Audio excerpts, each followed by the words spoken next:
disturbance at Acer Plaza? 10-4 dispatcher. Verify address. It's Acer Plaza. Repeat, Acer Plaza.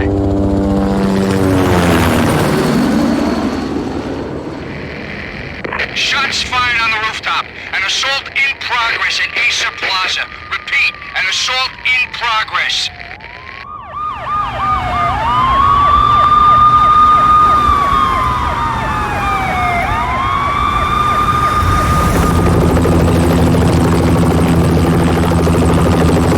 It's a war zone down here.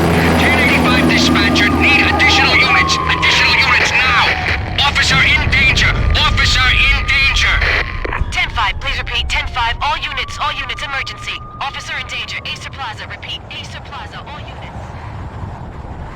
They were all dead. The final gunshot was an exclamation mark to everything that had led to this point. I released my finger from the trigger, and then it was over. To make any kind of sense of it, I need to go back 3 years. Back to the night the Payne started. I was still in the force back then. NYPD, Manhattan, Midtown North Precinct, Hell's Kitchen. So when are you coming to work for me, Detective Payne? You'd make me work undercover in some hellhole. Sorry, Alex. Michelle and the baby come first. See? My last smoke. It's bad for the baby. That's you, Max. A regular Boy Scout. See, Alex. Still on for poker Thursday night, right?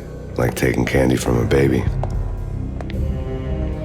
Life was good. The sun setting on a sweet summer's day, the smell of freshly mowed lawns, the sounds of children playing, a house across the river on the Jersey side, beautiful wife and a baby girl.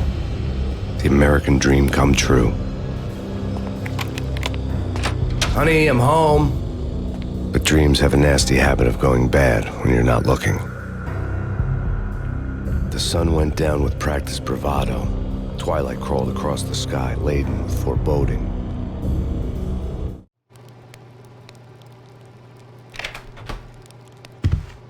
Michelle, honey, anybody home?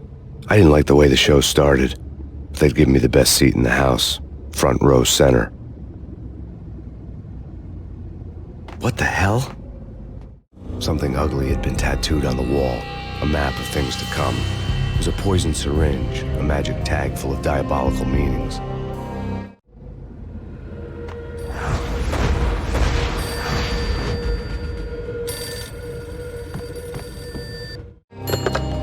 Listen, someone's broken into my house. Call 911. Is this the Payne residence? Yes, someone's broken into my house. They're still here. You have to... Good. I'm afraid I cannot help you. Who is this? Hello?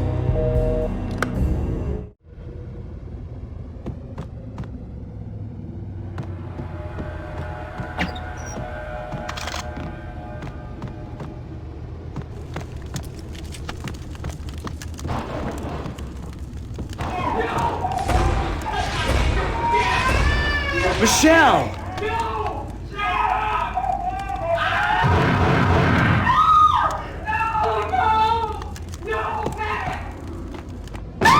Michelle! Please! It's coming. Freeze! NYPD, drop it! Coming! No. No, please, God, no.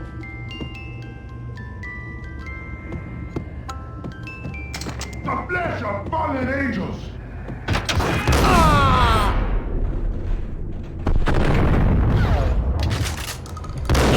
No, God, no, please, Michelle. Oh, baby.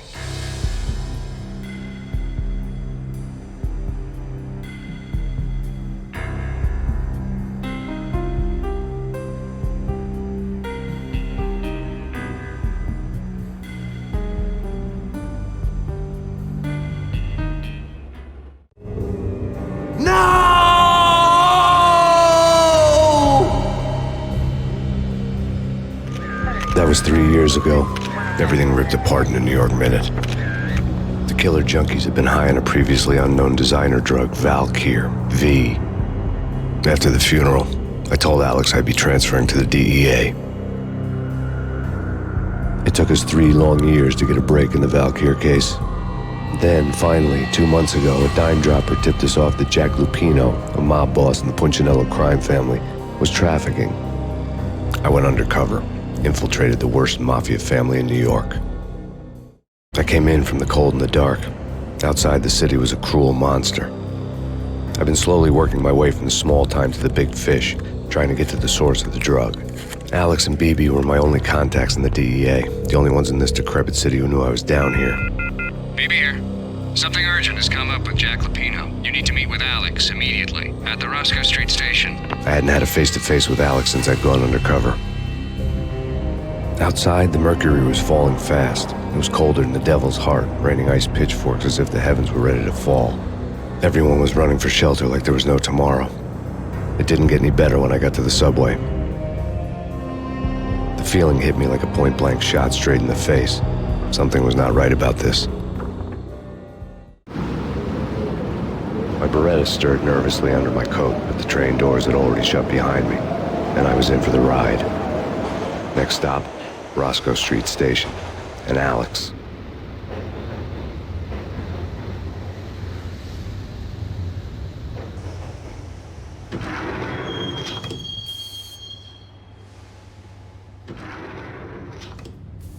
The station was drenched in gloom. Alex was a ghost, nowhere to be seen. I'd have to look for him. The gate was locked. Alex wouldn't have set up a meeting at a closed station. Something was off.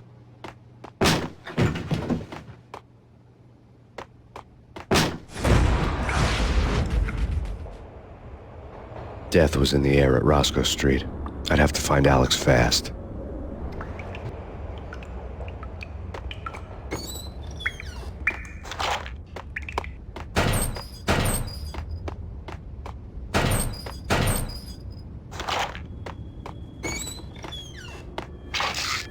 The pills would ease the pain.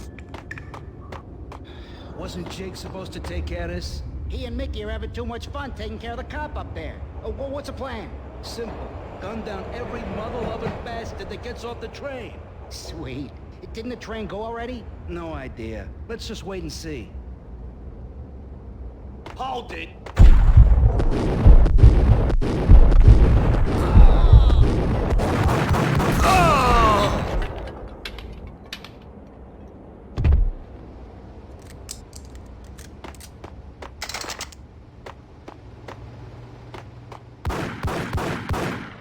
Yeah, he's dead all right. Hey, it's me you're talking to.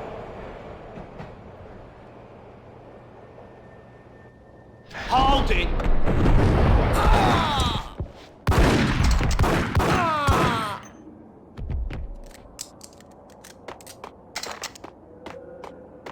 Yo, guys, hey, we're getting around. You hear me? What, is this a joke? Hey, anybody? Answer me. Hey!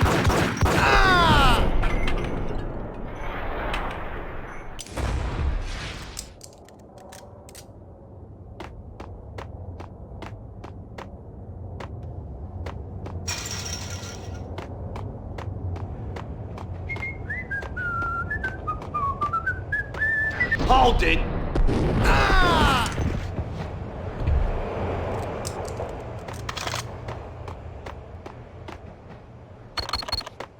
The security panel let out a mocking cackle. I'd need the right code. Sure. Yeah, really. Sure. Hey,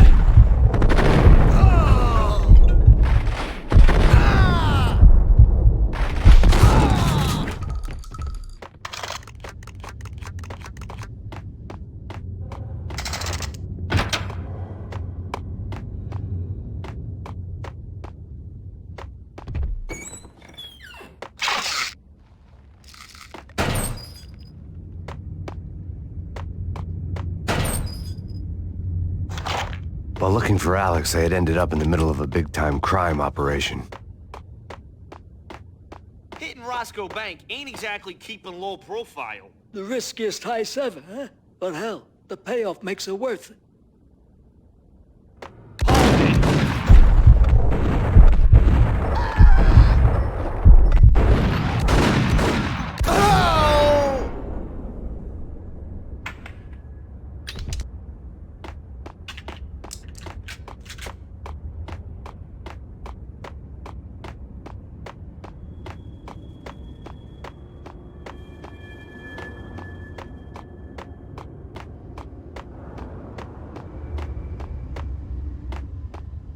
kiss it goodbye.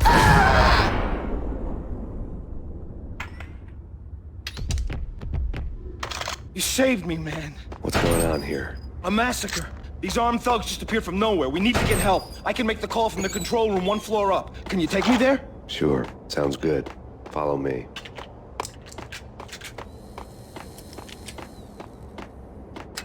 The power to the rail had been cut. I'd have to get it back on to get the train moving.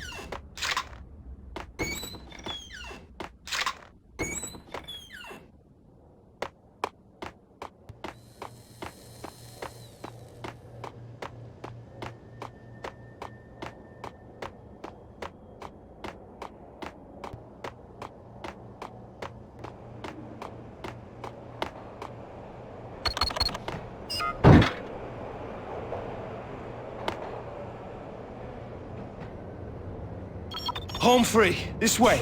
Yo! Look out!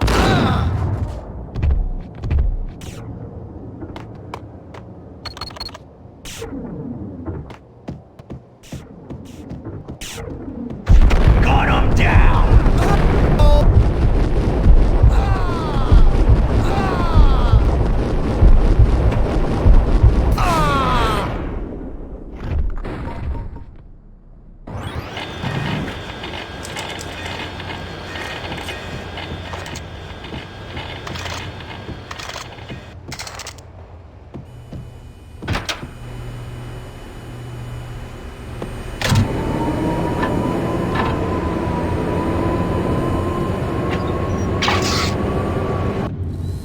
The train lit up like a Christmas tree. The power was back on.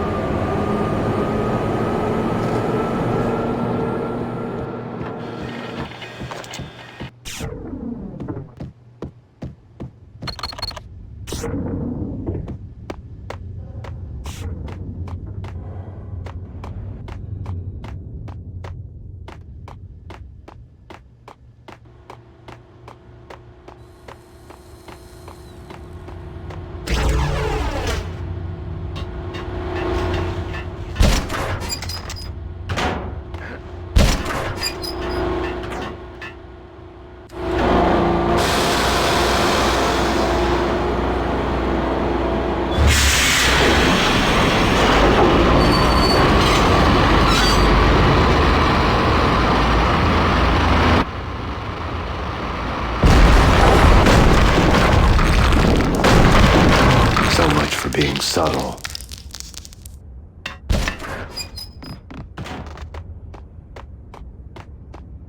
What the?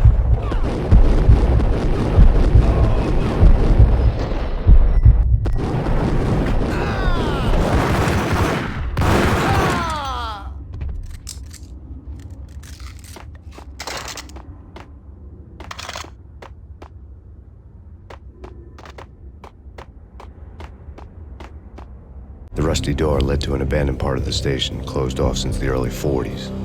Something big was going down at Roscoe Street. Maybe that's why Alex had wanted to meet me here. Maybe not. One way or the other, I was gonna find out.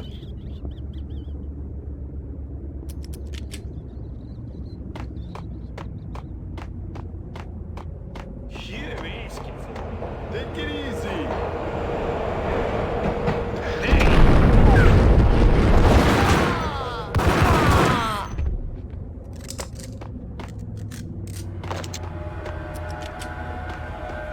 What the?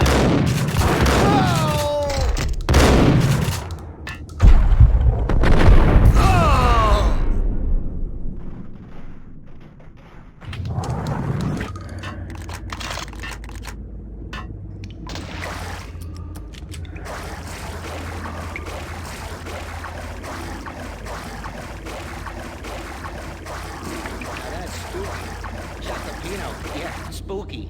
But also, it's like the failure count is rising. Yeah, I wouldn't joke about it if I was you. Yeah? The station's not secured. Someone decided to play hero upstairs. That's all we need.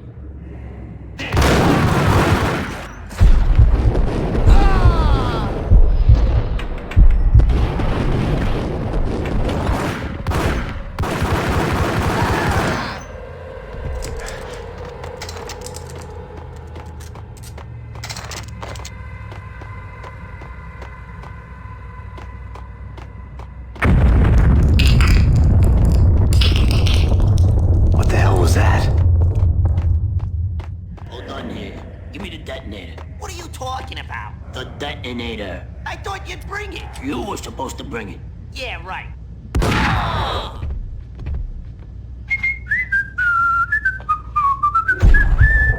Hey,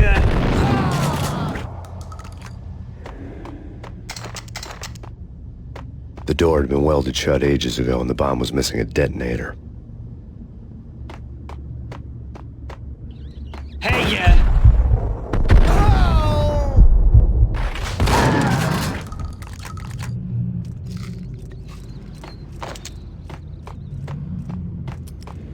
Okay, fellas. The police are on their way. New York's finest are gonna be here soon. So stick to the plan. We've got our own private exit route. In and out, do your thing. Wham, bam, thank you, man. gun him down.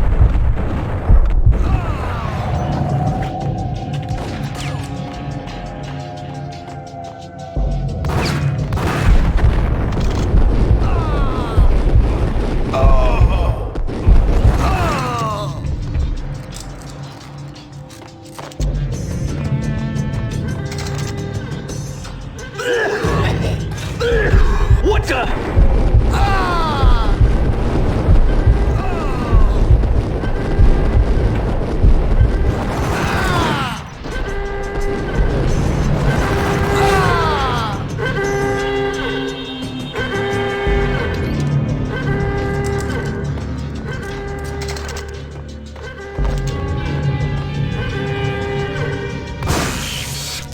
Thank you. We come to you now live from the crime scene. Who is this? Right back at you. This is Deputy Chief Jim Bravura from the NYPD. You are to cease your criminal activities and surrender immediately. Sure thing, Jim. Me and the boys have been talking and everyone's real sorry. They'll never do it again. Who the hell is this? Being placed at the scene of a bank robbery wouldn't have tipped the odds in my favor.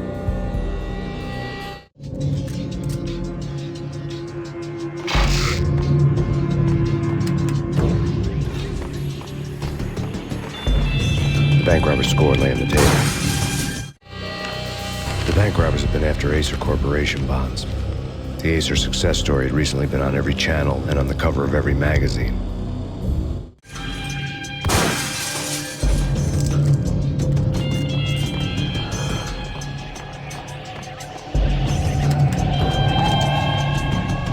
The bank robbers had left their tools on the table. Judging by the detonators, the crooks had bought enough explosives to send Lady Liberty into orbit.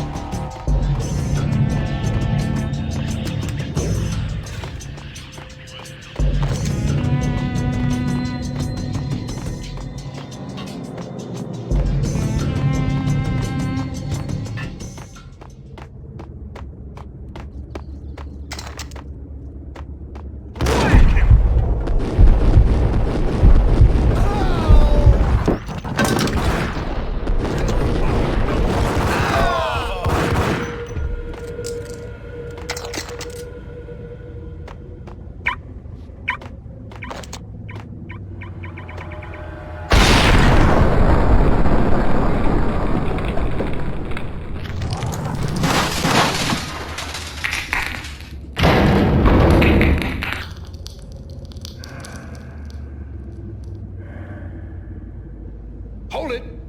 Max, Jesus, you almost gave me a heart attack! I nearly shot you! Alex, we're glad to see you. What the hell's going on? There are more corpses here than at the city morgue!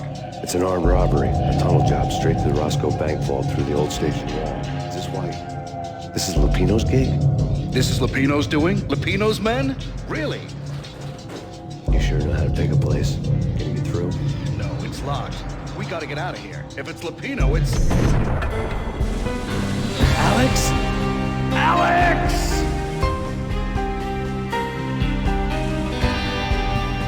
There was nothing I could do. He was dead. I could tell by the empty, accusing stare of his eyes.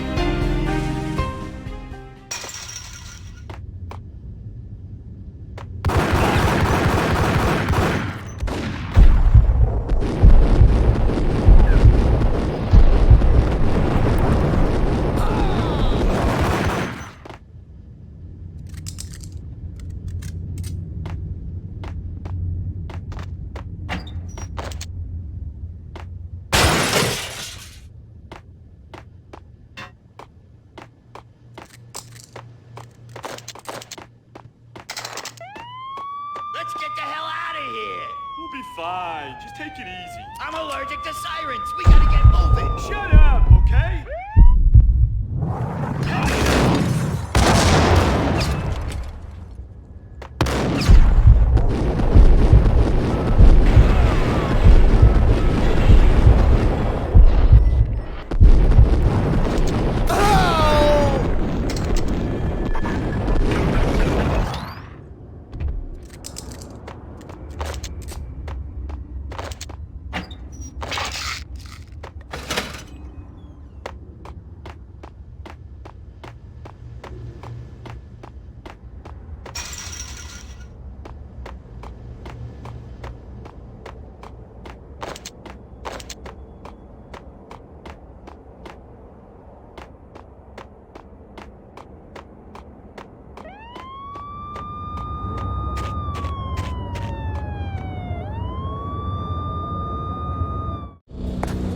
Alex had kept me relatively sane for the past 3 years.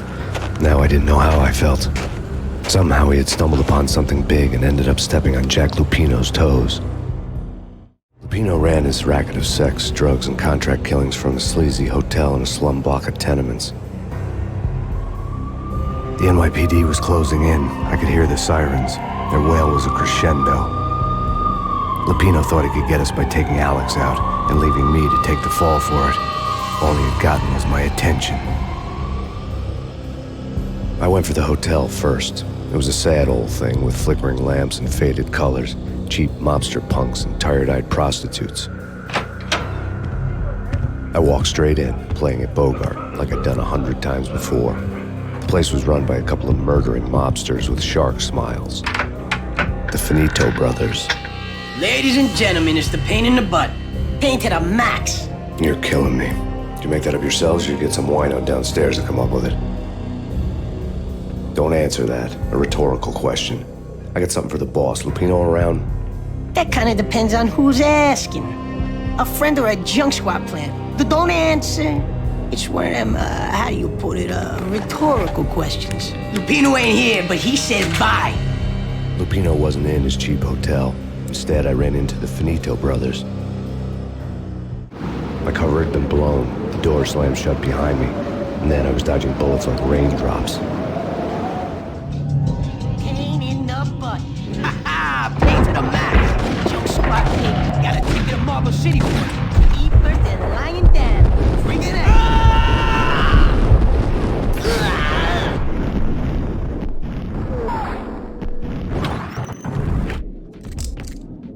A letter on the desk caught my eye.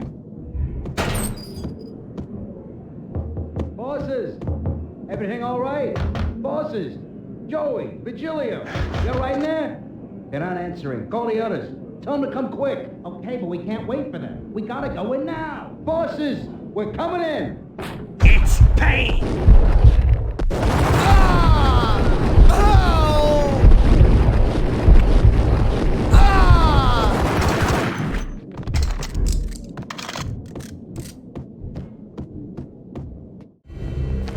I had met Lupino only once. The gangster ran all his rackets through his right-hand man, Vinny Gagniti. Gagniti was a high-strung whiner on the verge of breaking apart, like an overamped Energizer bunny. He had the brains to run the business, but he lacked the balls, always falling short, taking his frustration out on underage addicts and call girls. The V deal goes down at your hotel. Jack's exact words, quote, "Vinny, you're in charge of this one," unquote. Rico Muerte's coming to see it through. Anything goes wrong and everybody's gonna get dead. Goes double for you.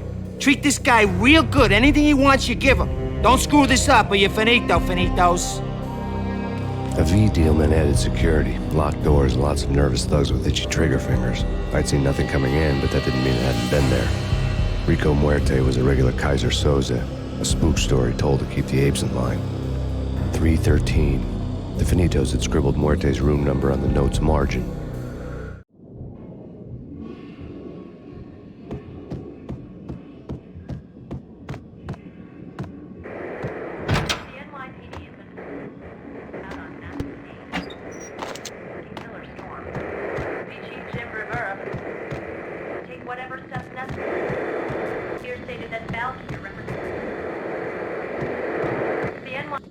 In his press conference today, the mayor stated that Valkyr represents a clear danger to New York and called for drastic actions to eliminate the problem. On today's top story, the Valkyr crisis worsens with the murder of DEA Special Agent Alex Balder. Special Agent Balder had been shot repeatedly from a point-blank range. The gunman has been identified as Max Payne. The noose is sure to tighten around this fugitive criminal as more NYPD units join the search to apprehend him. I had just gotten my 15 minutes of fame.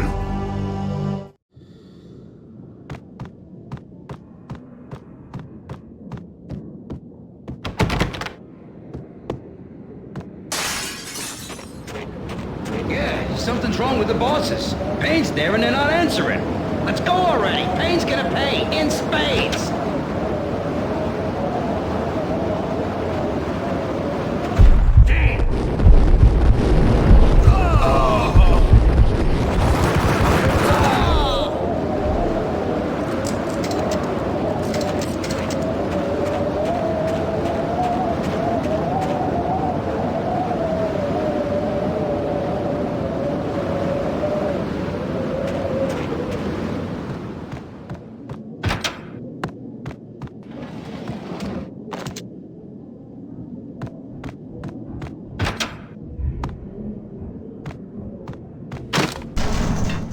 Hey!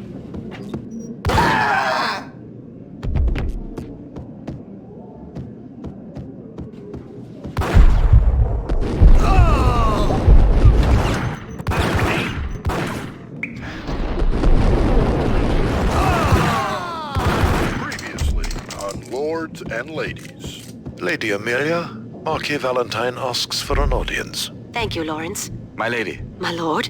And now, an all-new episode of Lords and Ladies, brought to you in part by Acer Corporation.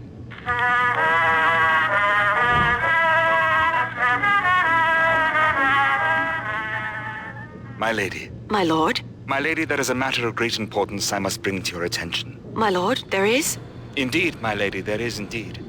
From the very first moment we met, upon that distant forest path, there has been sunlight in the autumn leaves blazing like the colors of your hair. Oh, my lord, you should not speak so. But my lady, I must.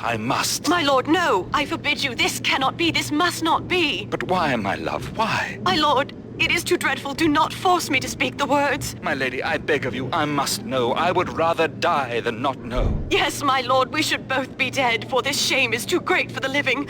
My lord, I am your long-lost sister.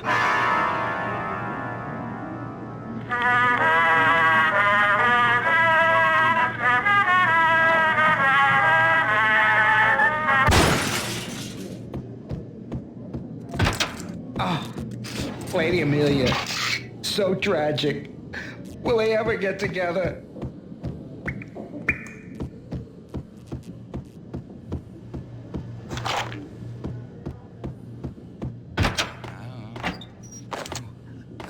V-head junkies could go off without a warning. I had to be careful.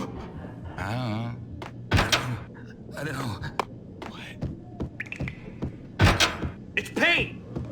Whack him!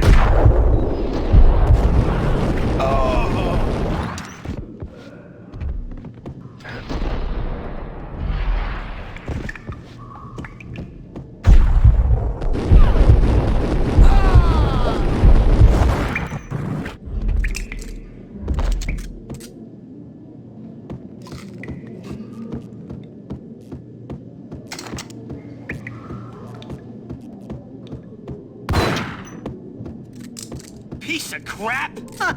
Oh, careful. It might kick back. Dee-dee-dee-dee-dee. Killer vending machine. You talking to me? Tough guy. Scared. Get him!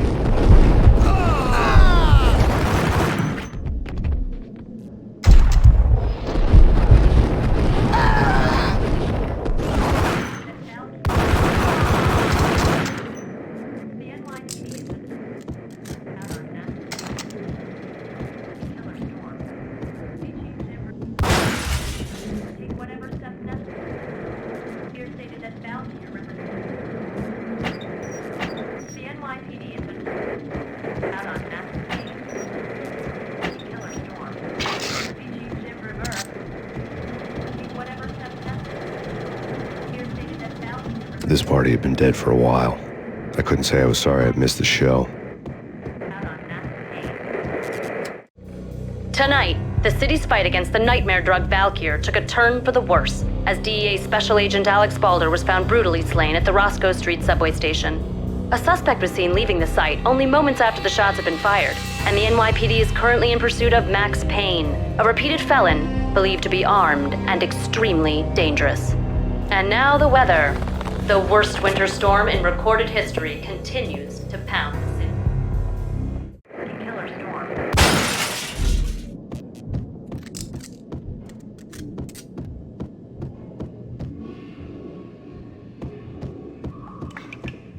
Get away. Get away. Get away. The flash. The flash. I don't know. Get away. Get away. Get away. I don't know.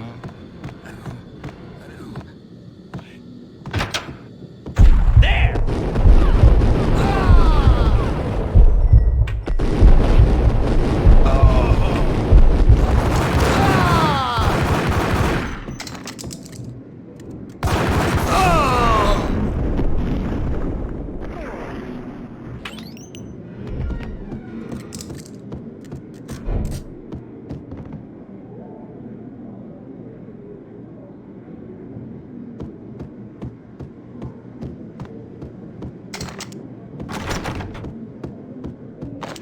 I'd found Muerte's room.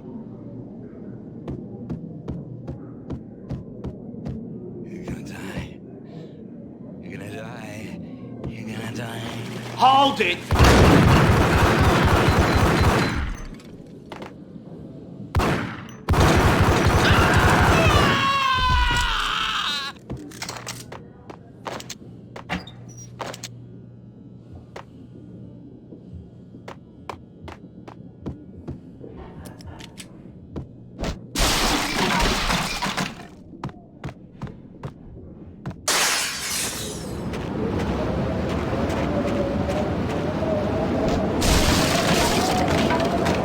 I didn't want to know what had happened here.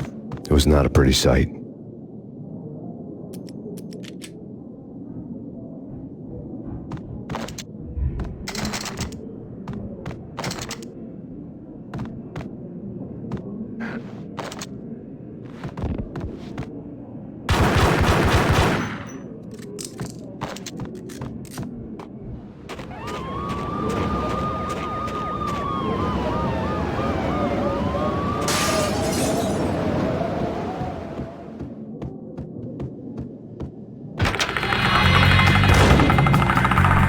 Muerte had received a letter.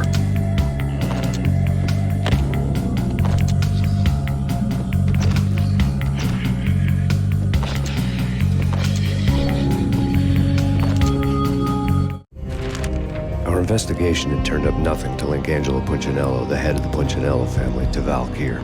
All tracks had ended with Jack Lupino. The letter in Muerte's room was signed by the Don himself. It was the first hint that the Kingpin knew what was brewing inside his syndicate. The trouble you got into after the Chicago screw-up. The Punchinello family bailed you out. You have been waiting for a chance to pay us back. One of our trusted boys has a monkey the size of King Kong on his back. And we need your special skills for backup on a major deal. Collecting evidence had gotten old a few hundred bullets back. I was already so far past the point of no return, I couldn't even remember what it looked like when I had passed it.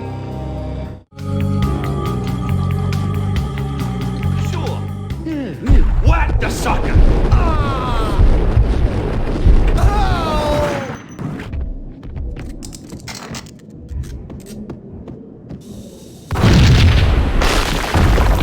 Yo! Told you. God damn! I thought it was a bomb for sure. Nah, the Russian wouldn't dare. This has been waiting to happen. I thought it was a bomb. Yo!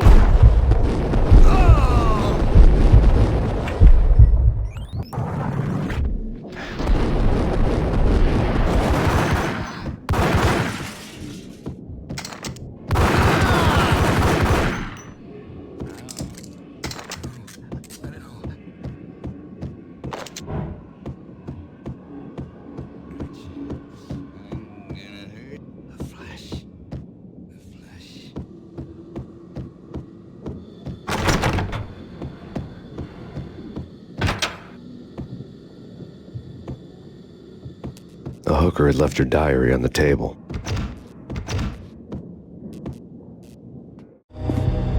The diary belonged to a hooker named Candy Dawn. The read would have made a vice cop blush. Had talks with the mystery hag over the phone again. Sent her the latest One-Eyed Alfred tape. As long as the hag keeps paying for the tapes, the old man could come every day for all I care. She had a nice sideline, making secret X-rated flicks of her clients and selling them to the highest bidder. It would get her killed if her V-fix for the day didn't do it first.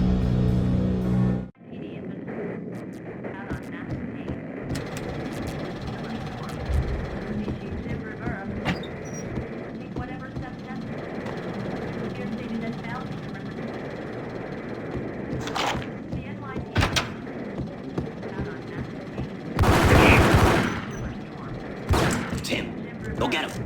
No, wait! You go get him! You go and get him!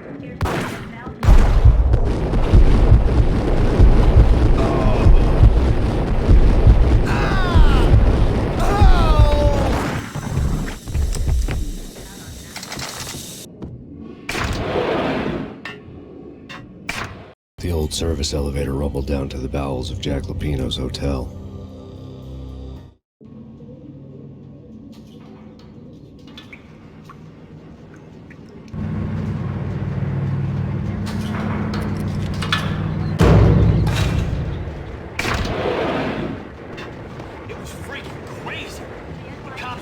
Full-scale siege next door.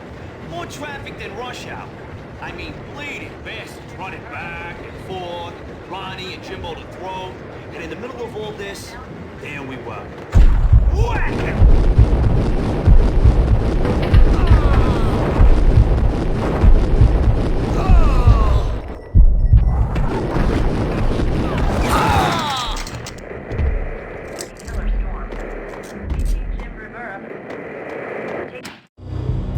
A winter storm warning is in effect in the whole tri-state area, as both freezing rain and heavy snowfall continue.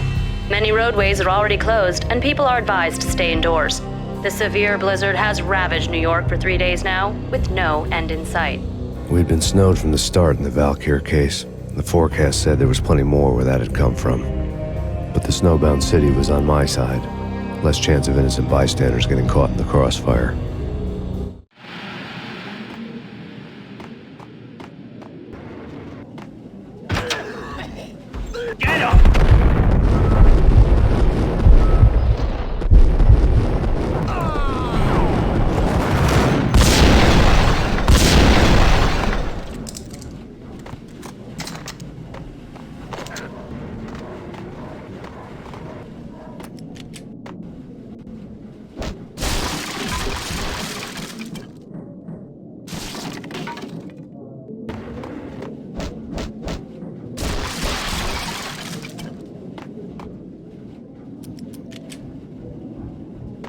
Hey!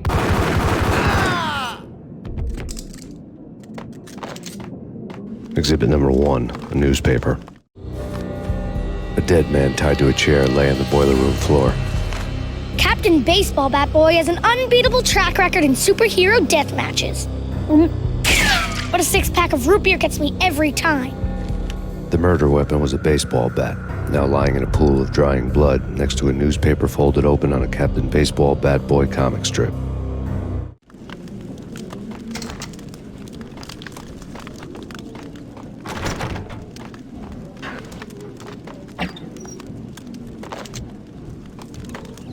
Take vampire movies. Why are they always set in L.A. or Mexico? They can't even get a tan. If I was a bloodsucker, I'd move to the North Pole. Winter's one long night. Yeah, and what would you eat? Suck blood from penguins? Nah, Eskimos, man, Eskimos.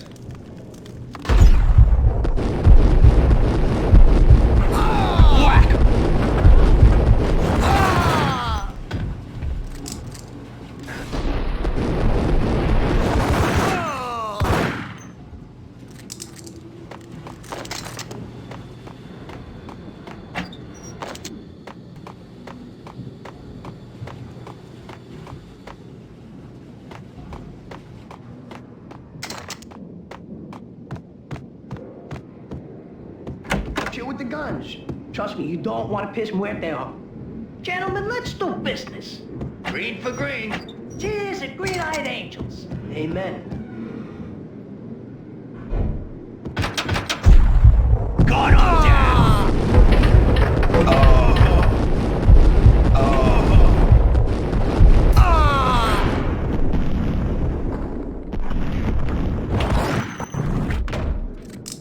A lifetime ago, this would have gone down as a narcotics arrest. The transparent cylinders glowed green, full of Valkyr.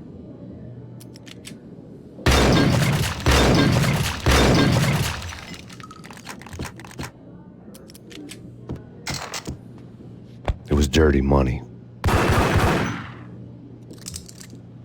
There was a key on the table.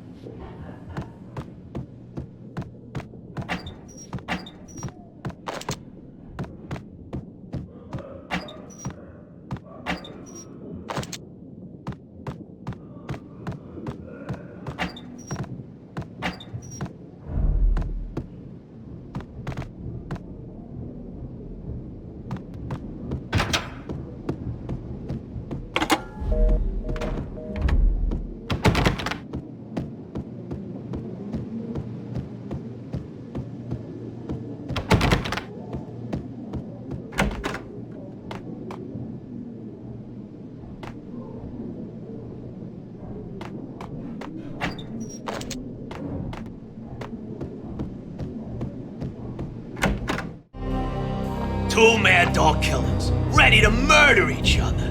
They step into the next room, and I'm thinking, now they're gonna do it. But no. They sit down in front of a TV and solve their differences with the Kung Fu fighting video game. I tell you, Kennedy, I was so depressed, I strangled them both with the video game cables. Oh, Rico, you're so bad. I am, ain't I? Rico Muerte, big-time hustler. Who the hell? It's that cop. Muerte went for his gun.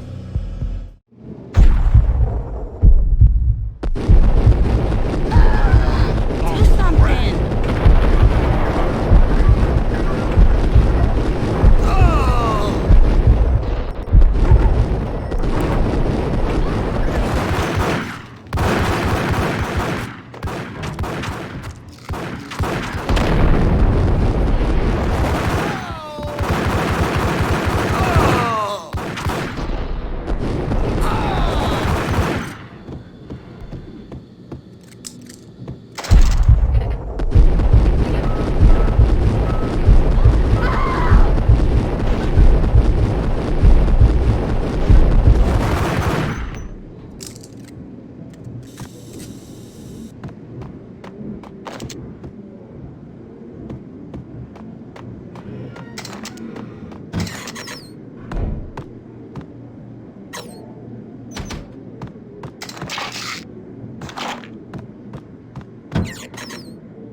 The antique switchboard was still in use.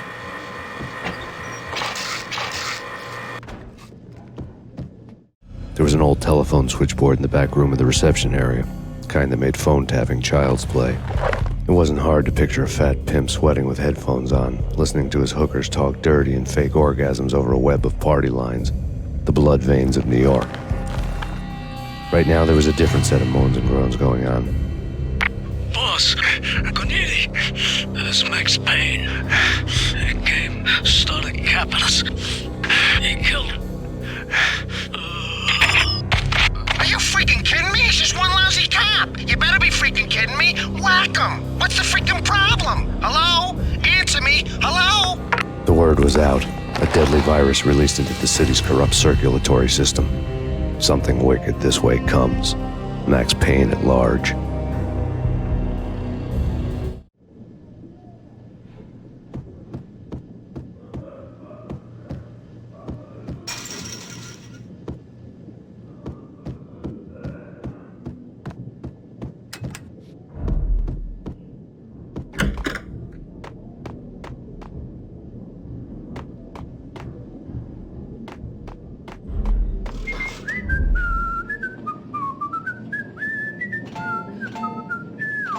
Think you could take my money? You know who you're dealing with? Huh? Do you? Do you?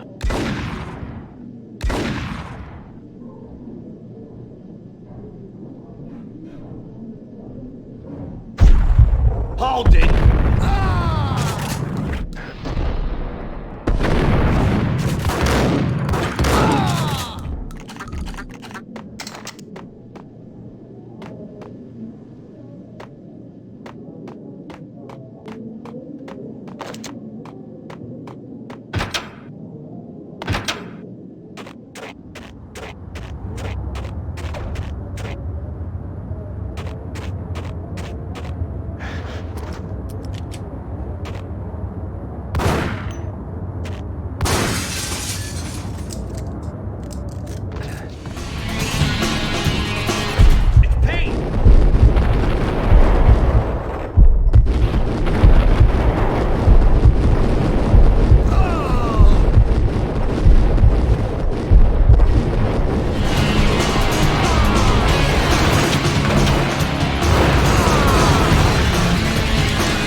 Turn around, walk away, blow town. That would have been the smart thing to do. Guess I wasn't that smart. Lupino's tenement buildings were a seedy hangout for all kinds of sleaze. A liquor store, a pawn shop, a laundromat full of mobster bookies and loan sharks. The list went on. The how and why of it was a mystery to me, but they knew I was a cop. They knew I was coming, and they were going to get real trigger happy about it. I got to see Lupino's hangout all lit up. A bomb went off, turning snow into liquid gold. A pillar of fire lifted the remains of a car straight up into the air. The flames were highlighted on the hood of a black Mercedes-Benz as it coasted down the street real slow, as if the driver didn't have a worry in the world. I got a good look at the man riding shotgun. It was Vladimir, the head of the local Russian mob, the fly in Don Punchinello's soup. The ringing in my ears was the sound of a mob war being waged.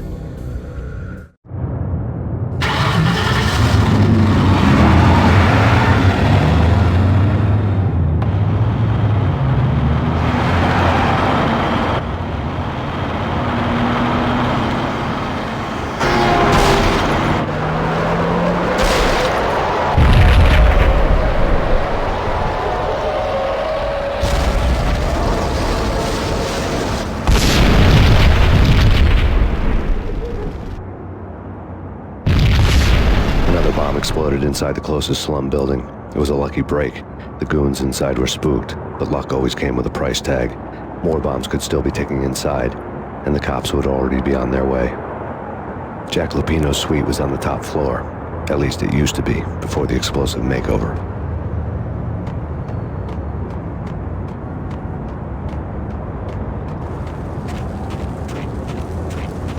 I don't know, man. I don't know about this. Quit worrying, Think of it as Christmas. The Russians are with Santa. What the?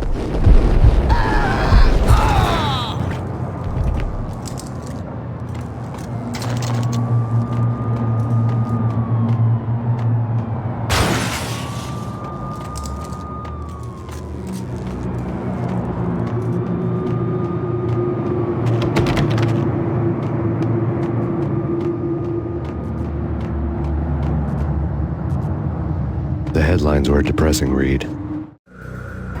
The headlines were screaming bloody murder. The storm was a screaming duet with the approaching prowl car sirens. It was all a scream when you were down for the count and wanted for murder.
The whole building was rigged with explosives.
A beaten-up phone in the entrance hall was ringing.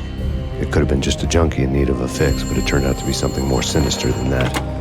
Am I speaking to Mr. Payne? Who wants to know? My name is Alfred Woden. You must hurry. The police are on their way. Tell me something I don't know. They know you're there. How? And what's it to you? I will contact you again. The cops arrived, sirens singing in the off-key harmony of a manic-depressive choir.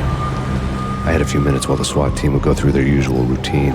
By the time they busted in, I needed to be long gone. Max Payne, this is Deputy Chief Jim Bravura from the NYPD. Drop your weapons and come out with your hands above your head. Who was that? Ice!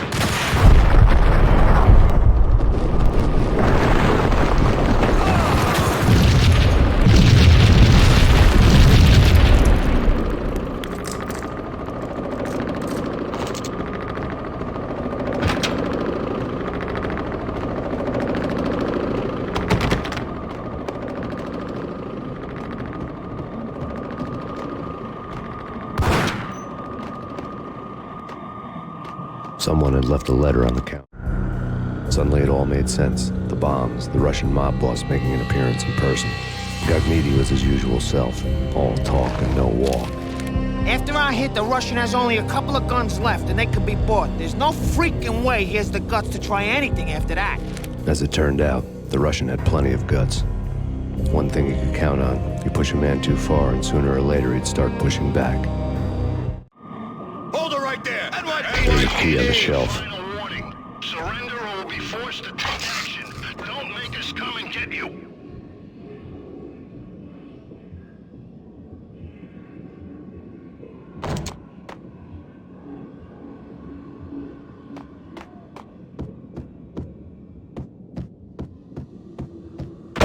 What the?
bombs had destroyed all the stairs up to Lupino's office. The alternate route led there by way of adjoining rooftops.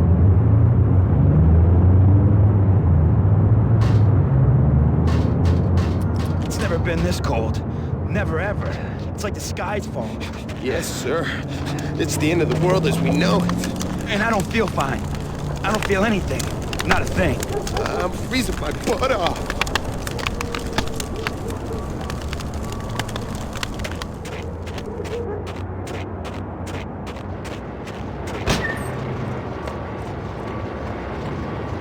To get to the roof, I'd need to get to the elevator through the locked door up ahead. Pizza delivery. Never seen you before. Buzz off, Joker.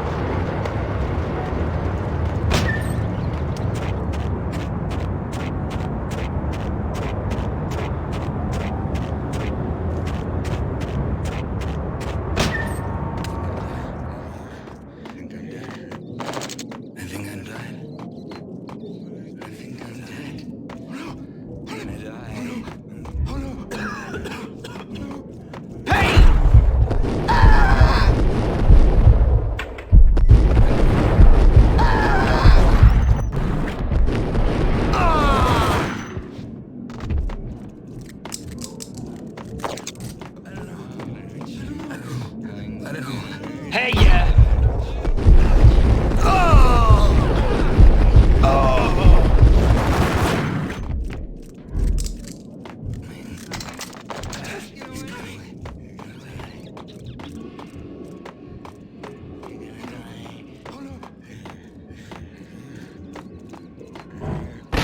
No, don't shoot.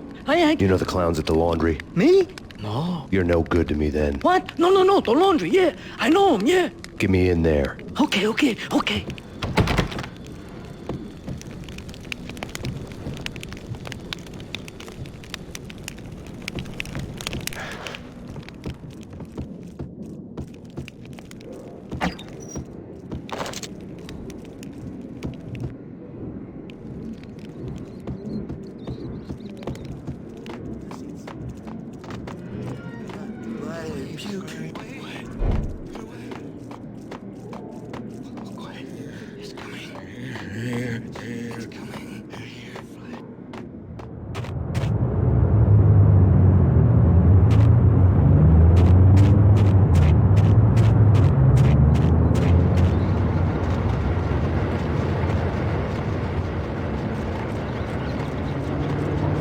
It's me. Open up. Let me in, quick. Not so fast. The password. John who? Come on. Okay, John Woo. All right. Come right in. It's a trap! There he It's is. Payne!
Hey! Take whatever steps necessary. Here stated that Valkyrie represents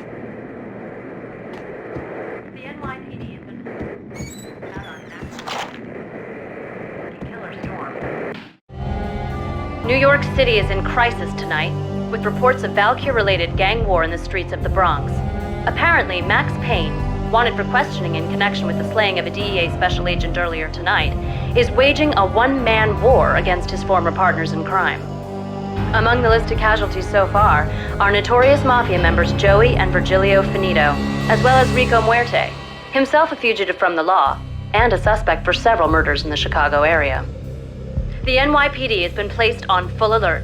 A citywide APB has been put out on Max Payne. Deputy Chief Jim Bravura has promised to take whatever steps necessary to bring him to justice. What those steps may be remains to be seen.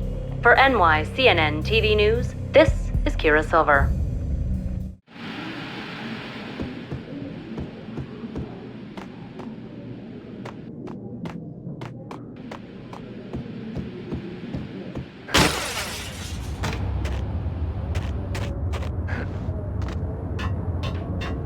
This week on Address Unknown. I don't want to go there. It's the last place I'd want to end up. But that's where I always end up anyway. Only, it's not me talking to the pink flamingo, but someone who looks the part down to the finest detail, except that he's evil. I'm hiding in the shadows, watching it all unfold. The flamingo speaks. He can speak here. It says, "Mirrors are more fun than television." That's, mirrors are more fun than television. Somehow I know this, just don't ask me how. And I, not me, but my double, nods and smirks at this, like it was the funniest thing in the world. And then something goes wrong, and suddenly they know I'm there, hiding behind them, and they both turn to look at me with cold eyes. And the flamingo speaks again.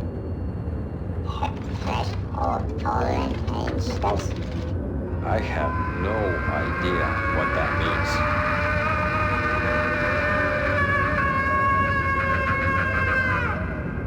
And that's when I always wake up to my own scream, in that brightly lit white hospital room, strapped to my bed.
Red, blue, or green? It's always red or blue in the movies. So, green? No, not the green.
What are you doing? You're doing nothing.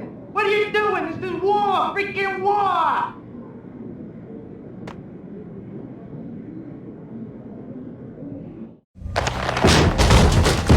Vinny got needy.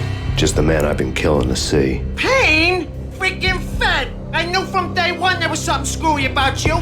What do you think you're doing? You're a freaking cop. You ain't got squad on us. You can't just come in here waving your piece like it meant something. Yeah! Oh my God! Oh God, you shot me! Ah! You're dead, Payne! What the hell are you waiting for, you apes? Kill him! Kill him! With pleasure, boss. Gagniti bailed. I made like Chow Yun Fat.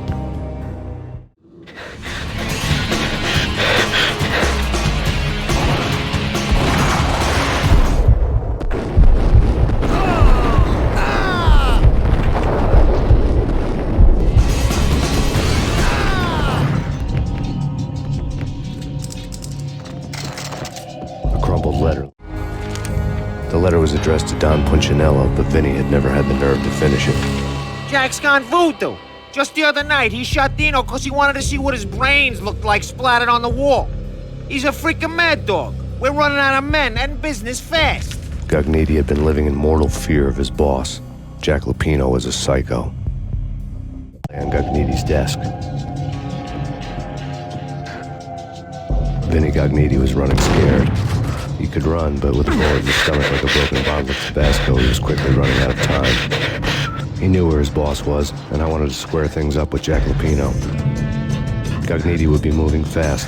I don't know about angels, but it's fear that gives men wings.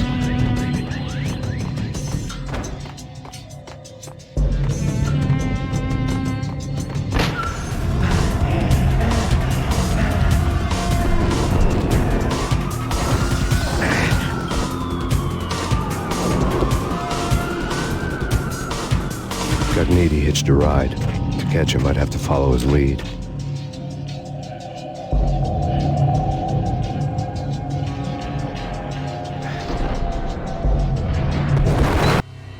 This was my second train ride of the night. The way it started didn't promise anything better than the last one. Freezing wind tearing at my face like sandpaper and razors, ice hard and slick under my hands and feet. And somewhere in the background, the wail of sirens, the city howling after me. New York sped by in fast forward. Dark rooftop water towers and a dead forest of antennas and chimneys, all a blur. When the train he was riding slowed down, Gagniti made his move.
freaking rich.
Okay, this is it.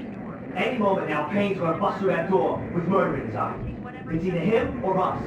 I, for one, am gonna pump the SOB so full of lead, they'll need a forklift to carry the coffin to the grave.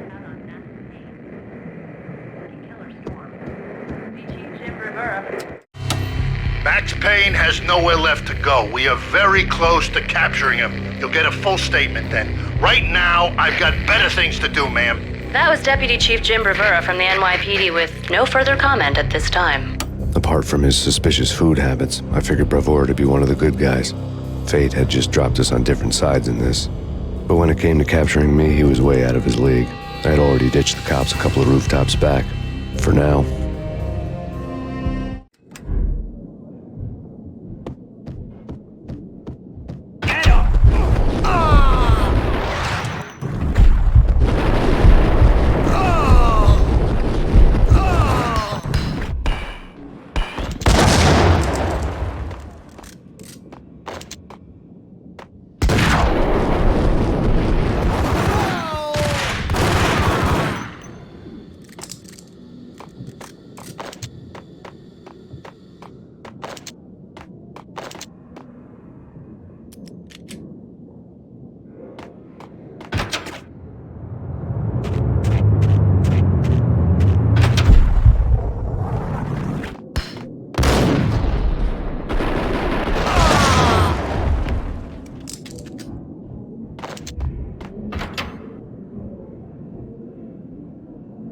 Open, goddammit! Payne! I'll kill you, you lousy freaking cop! Whack the son!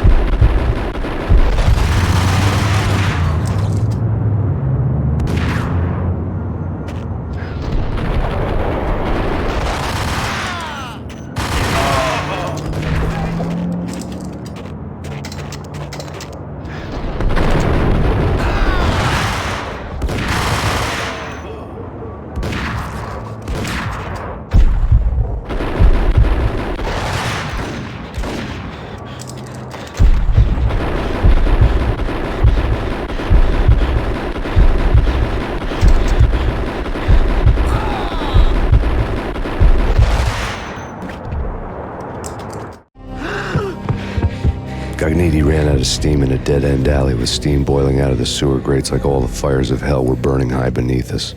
It was shakedown time. Where's Lupino? Screw you! Bad start, Vinny. Ah! Police brutality! I rate pretty high on that. You can't just hurt me in cold blood? Just keep telling yourself that. Listen good, Candyman. I'm not gonna be anybody's fall guy. I want to know where your boss is hiding.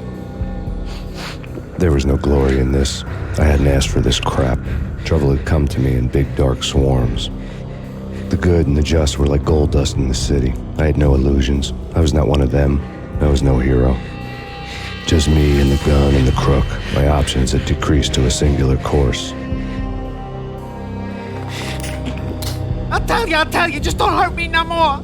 Lupino's at Ragna Rock, the nightclub. Book me, take me in, hold me to the freaking jail, just don't hurt me.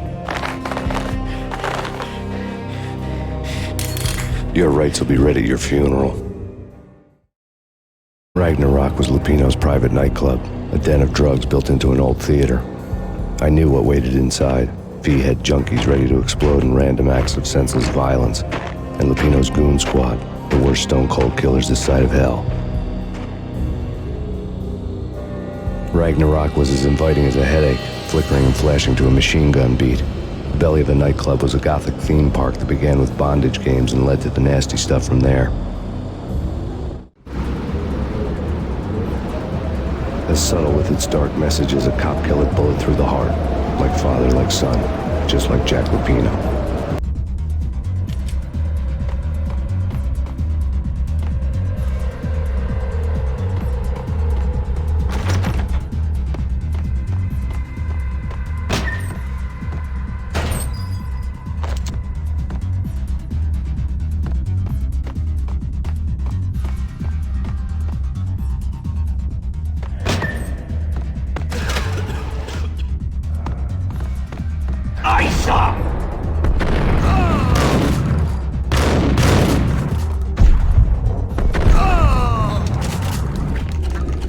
Had never been a bestseller.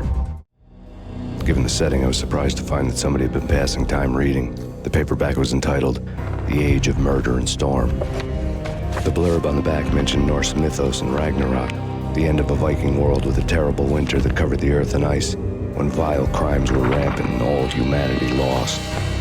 I could see how somebody impressionable might get it into their head that we were at the end of time.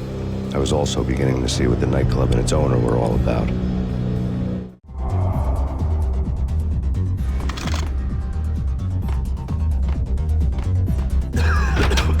There he is!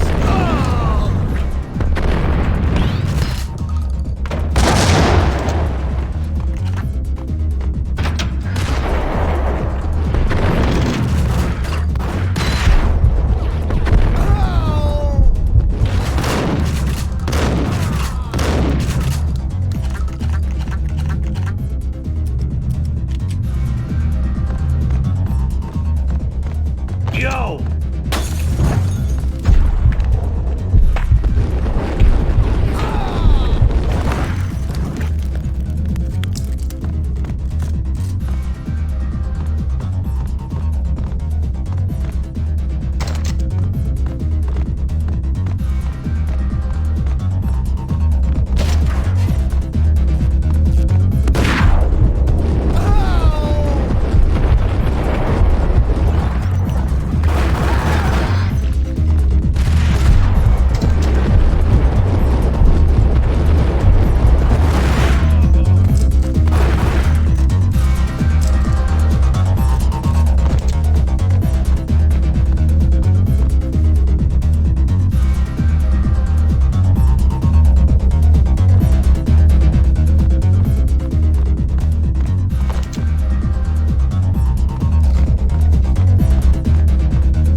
Books on the occult had been piled on the table.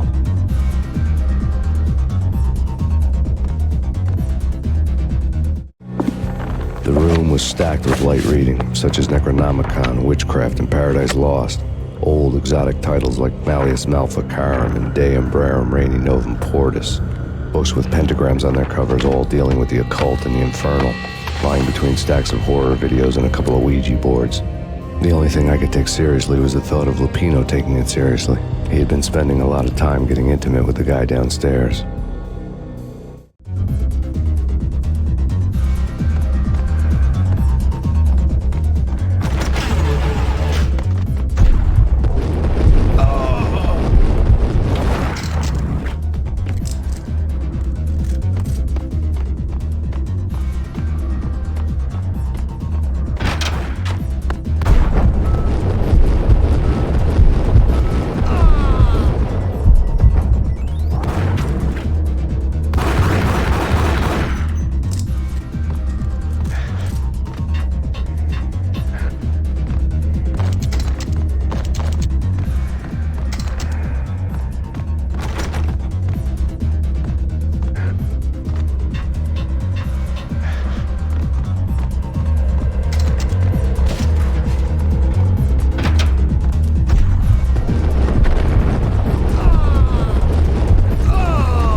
especially now. It's gone all quiet in there. It's Payne!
Karaoke never was my scene.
The backstage area led to Lupino's inner sanctum. The hot air inside was like an invisible wall, thick with incense and something else, a sickly sweet smell that made you gag. This was the rotten core of the Big Apple. Lupino lurked somewhere ahead, like a spider at the center of his web, waiting. The vapors in the air started to make my head swim. Torn pieces of a letter lay scattered on the sofa. Punchinello had threatened Lupino in writing. The note had been torn to pieces, bloody fingerprints all over them. Don't want you to think that one of my boys is not playing with a full deck. Shape up, Jack. We are running a business here. I'd hate to send the trio to strong-arm you. The trio were the Don's notorious henchmen. It was obvious that Lupino hadn't been intimidated by the threat.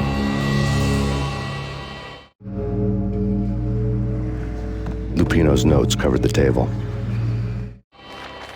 Jack Lupino was crazy, all right. The table was scattered with notes of demented arcane nonsense written in rusty blood, a mishmash list of demons, devils, and dark gods evoked.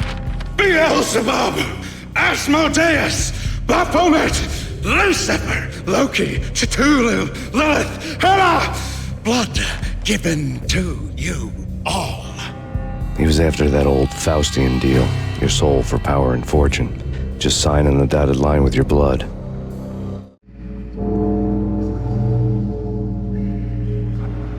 Lupino's notebook lay on the pedestal. Jack Lupino was crazy, all right. Mythic wolves, let loose to devour the sun and the moon. Lupino is the wolf. I'm Mr. Beast, the big bad Fenris wolf. I'm the end of the world man, wearing the flesh of fallen angels. After Y2K, the end of the world had become a cliche. But who was I to talk? A brooding underdog avenger alone against an empire of evil, out to right a grave injustice. Everything was subjective. There were only personal apocalypses. Nothing is a cliche when it's happening to you. The flesh of fallen angels! Come to me all! Astaroth, Beelzebub, Asmodeus, Baphomet, Lucifer, Loki, Satan, Cthulhu, Lilith, Hela! Blood to you all! Secret, living under the skin of reality. I've seen it, the corruption of flesh. I'm the wolf, yeah! I am the wolf! It's close. It's coming. You have come. A witness to the end of time. It's now! I will rise to her side! I don't need the words! I'm beyond the words!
known there'd have to be a catch in it somewhere, and this one was the Empire State Building of catches. Lupino was pumped up and dying to go 15 rounds with a mutant alligator. And then he started this spooky monkey talk, straight from a bad dream. Mine. I have tasted the flesh of fallen angels. I've tasted the devil's green blood. It runs in my veins. I've seen beyond a world of skin, the architecture of blood and bow and arrow. Death is coming! She is coming, and hell follows with her. This is the twilight winter. I am ready to be her son. Her time is now, and all who stand in her way must die!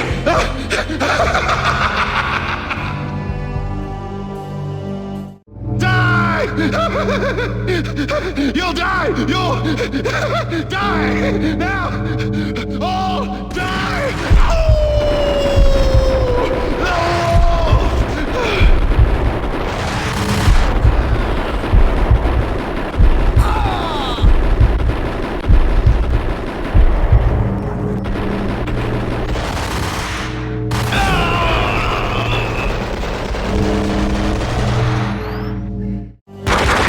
Lupino finally went down.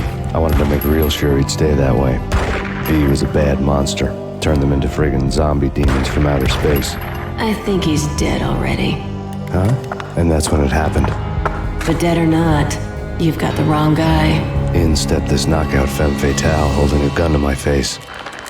I returned the favor. Lisa Punchinello. Lisa Punchinello was the Don's wife. Mona Sachs.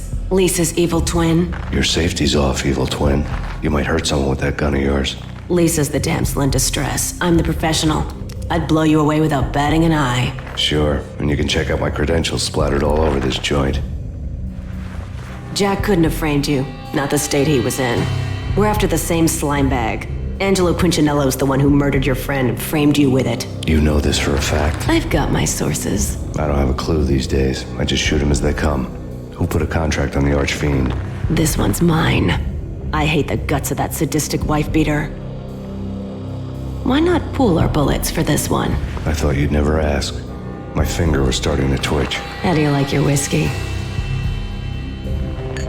I'm easy, as long as you don't try to slip me a Mickey. You're a real angel, Max. It was good stuff. Tasted sweet as honey going down. Nothing personal. Can't risk you going berserk and getting Lisa killed.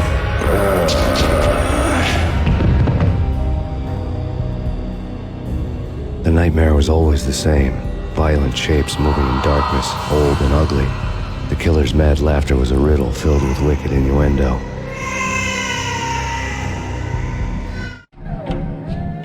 Somewhere, the baby was crying.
Should have known it when we found you snoring next to Lupino's corpse.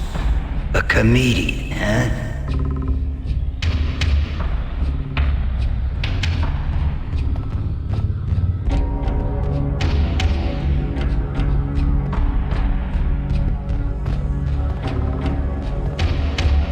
Michelle looked at me from the Payne family, happiness captured in a Polaroid moment. I had thought it would last forever, till death do us part. I didn't want to think about it. As long as I didn't, it could never happen. But I had broken my own rule. The thought had already slipped in. Fear was rusty needles poking at my brain. Cold and scaly, it slithered down my chest. The pictures were filled with good old times. Alex and I had a few moments of glory between us. Crime-fighting comrades, the best in NYPD DEA collaborative team. Good-hearted macho bullshit like that. I would have given anything to have him here as my backup. No such luck. No luck at all.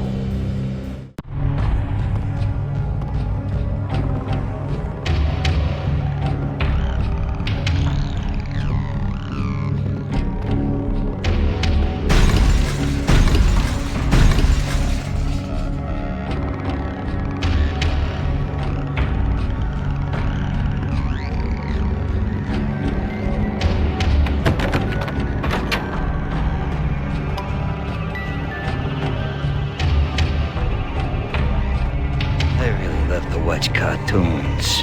Captain Baseball Bat Boy's my favorite.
No, please, God, no.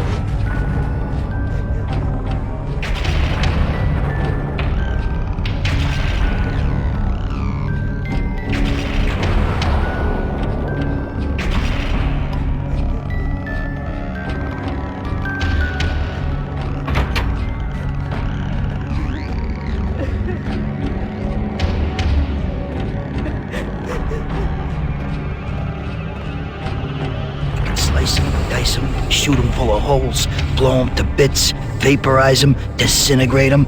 No matter what you do, they'll still be back, good as new. Michelle's diary. Michelle was working part-time in the district attorney's office. Her diary was open on today's entry, her handwriting all pretty curves. An army dossier found its way to my desk yesterday. Valhalla? Isn't that a Norse myth? Something about Vikings? I tried to tell Max about it, but he was busy, that cute frown on his brow. Guess it's nothing, just a mix-up at the courier service. From now on, I would always find time for her. It was a hollow promise. Too little, too late. On the table.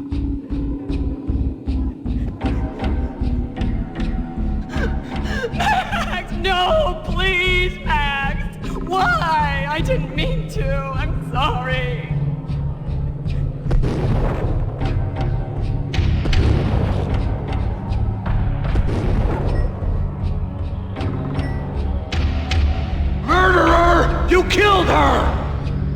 like that ever happens in the real world.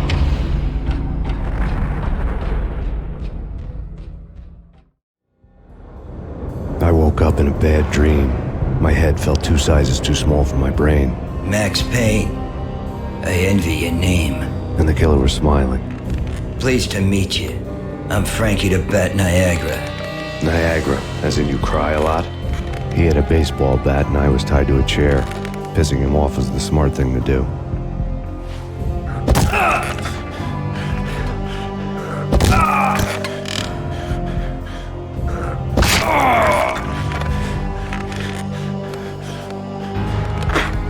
Nothing wrong with a little laugh now and then. Take me, for example. I love to watch cartoons. Cartoon violence is a fascinating thing. Let's take a break. I need to take a leak and maybe grab a cold one at the bar. Don't worry. I'll be back to finish this off. And then, it's checkout time. You play, you pay, you bastard. He swaggered out, and the door clanged shut behind him, locks clicking into place. Everyone makes mistakes. Mine hadn't been to crack jokes about the goon with the bat. He'd have cracked my skull regardless. It hadn't even been to trust a girl with a gun.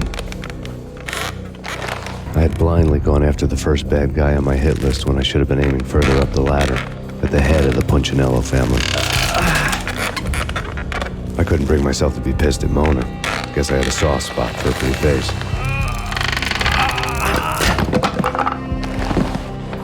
But when somebody decides to play baseball with your head, you tend to get sore. They had dragged me back to the basement of Lupino's hotel. I was beaten, bruised, and blue. I felt like the chair I had broken to get free.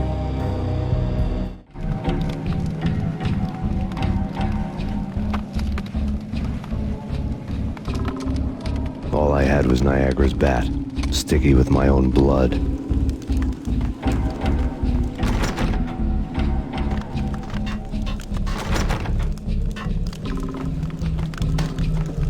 Without a gun, I'd be no match for Frankie's men.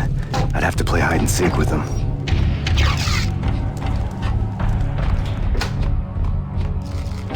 It's Frankie's turn. We'll take care of it.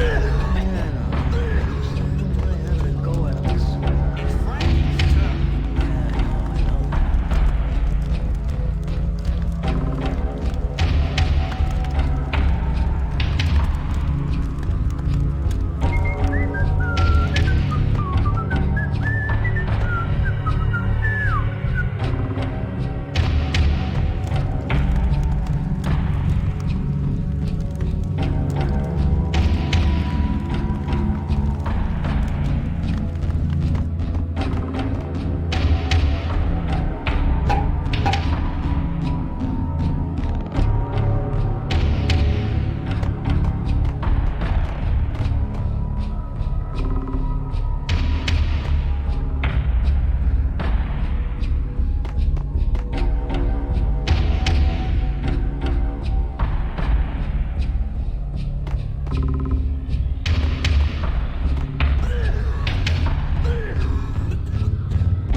Another newspaper caption for him. Frankie had left his calling card, a Captain Baseball bat boy strip, next to a sewer passage filled with bodies.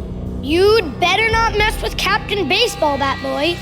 Even my arch enemy, Bicycle Helmet Girl, swoons at the sight of me. Aha! There were enough corpses to put a mass murderer to shame.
Things were fast going from bad to worse.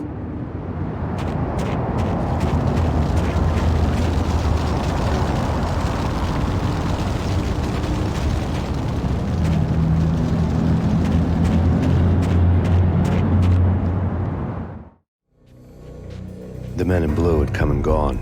They had decorated the place with chalk outlines and tied it together with yellow tape. The cops who had stayed behind were dead. Frankie, his boys, and I had the place all for ourselves.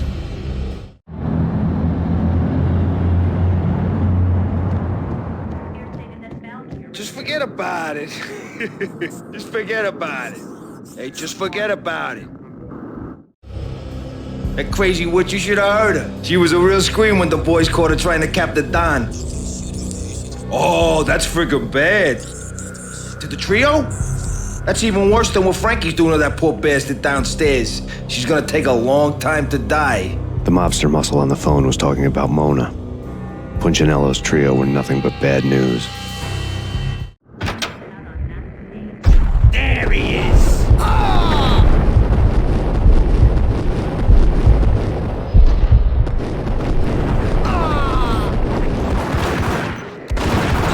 More evidence that Punchinello didn't like me much.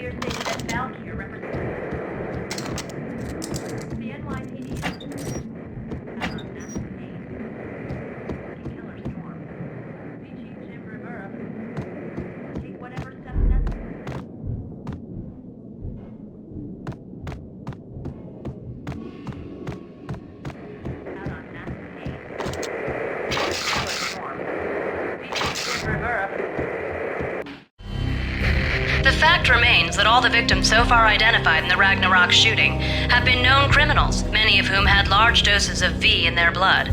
Reliable sources say that Max Payne was also among those killed, although no body has been recovered at this time.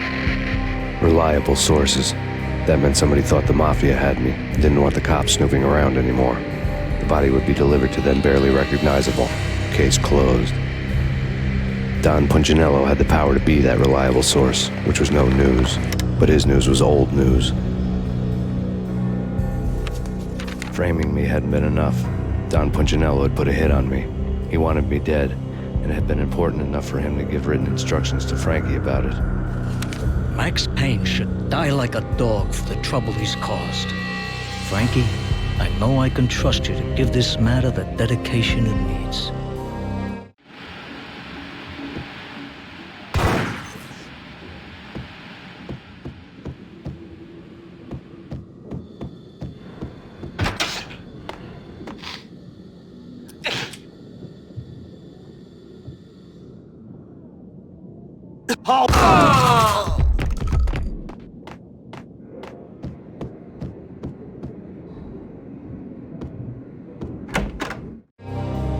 The hotel bar was fast developing quite a history. True to his words, Frankie was there, having a beer. Jesus Christ. How the hell did you get loose? Got bored waiting. Thought, what the hell, we could just as well finish this here.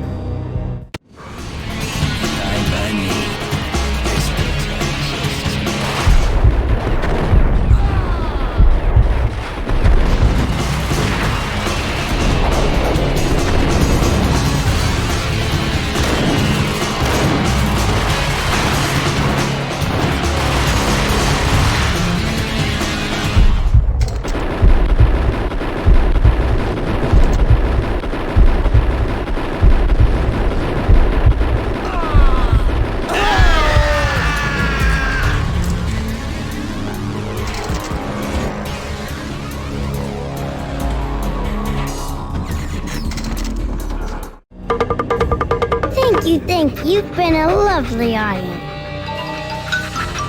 Had enough? I don't play with girls anyway. Unfair! I spotted the tail as soon as I left the hotel.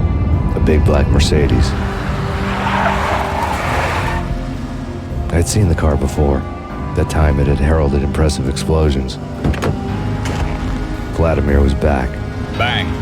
You're dead, Max Payne. I might have laughed if I remembered how. What's this supposed to be? Cops and robbers? Look, you want something with me? Get in line.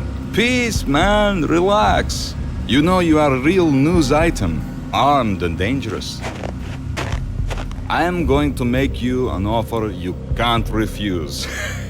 I've always wanted to say that. It's a bum rap. I've been framed. Well, that's a moot point. Whatever you did or did not do, I'm sure you had good reason for doing it. Want to hear me out? I'm listening. Punchinello messing with V is bad for business all around. But that's not all. There is this guy, Boris Time, used to pull jobs for me. He's the captain of the cargo ship Charon. Now the bastard turncoat has gone over to the other side, Punchinello's. The ship's loaded with high-res hardware, guns, my business. If Punchinello gets hold of that cargo, he's won and I have lost. And you'll have your work cut out for you. If you want to get to Punchinello, you'll need heavy-duty persuaders. I am just the man to get them for you. Change the ship back under my flag, maybe pop 2 in the traitor Dime's head while you're at it.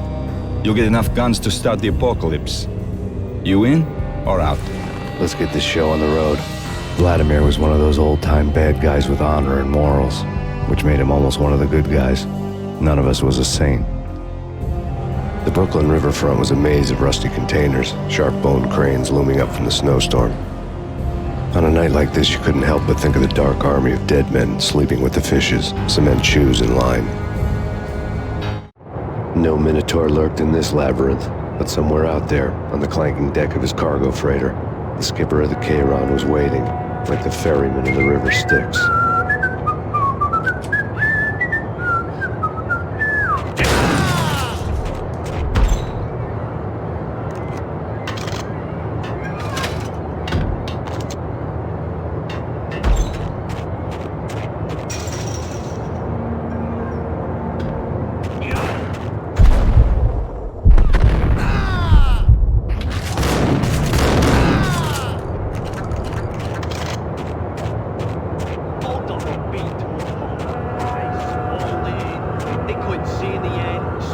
on their feet, slipping on the blood.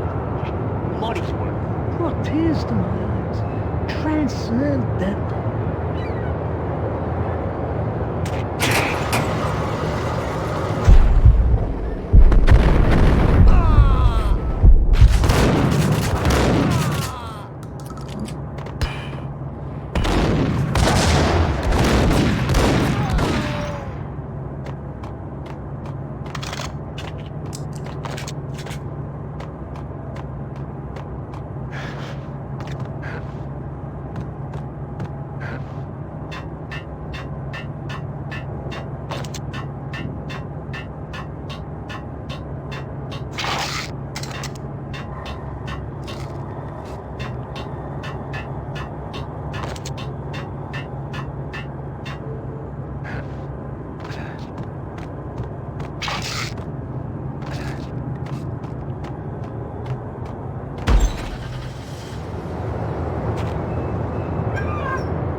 I doubt his letter was a receipt.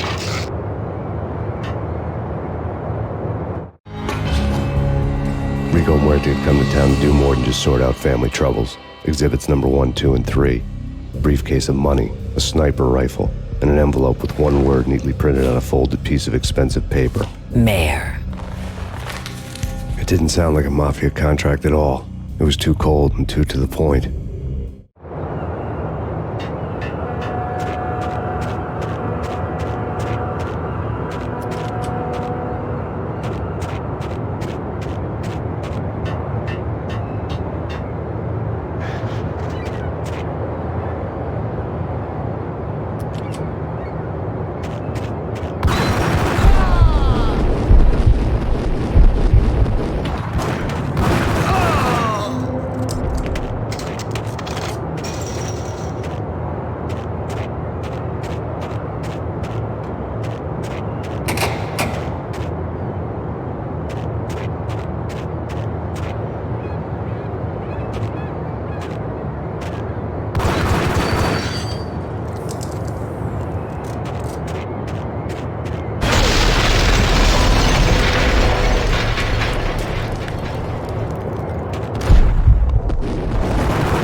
had found Boris Dime's ship.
Rust had crept over the sides of the cargo steamer a long time ago. Boris Dime would be on board. I'd have to smoke half of his crew to even get near the gangplank. Guns were probably being kept in the hold, buried amidst the rats and oily water.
Angie, tell me, how much did Dime cost you?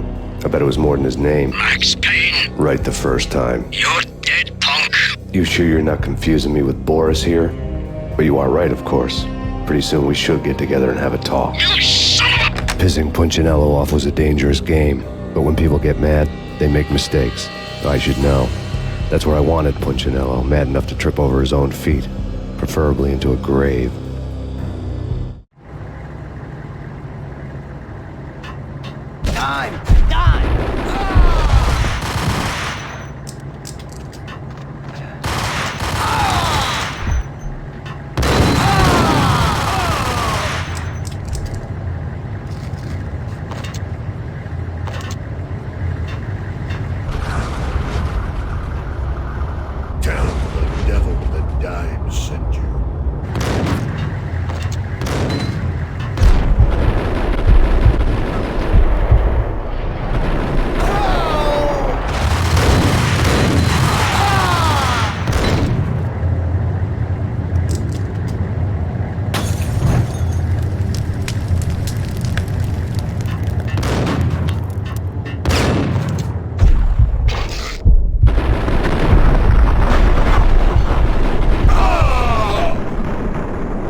Did you get everything you need? Check.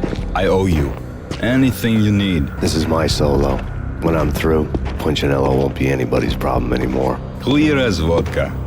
But anytime you get between a rock and a hard place, just whistle. This could be the beginning of a beautiful friendship. You really get a bang out of this big-time gangster act, don't you? Even with all this firepower, I figured I couldn't get to Punchinello at his manor. I could only hope that he wouldn't pass a chance to hear me beg, to see he's won.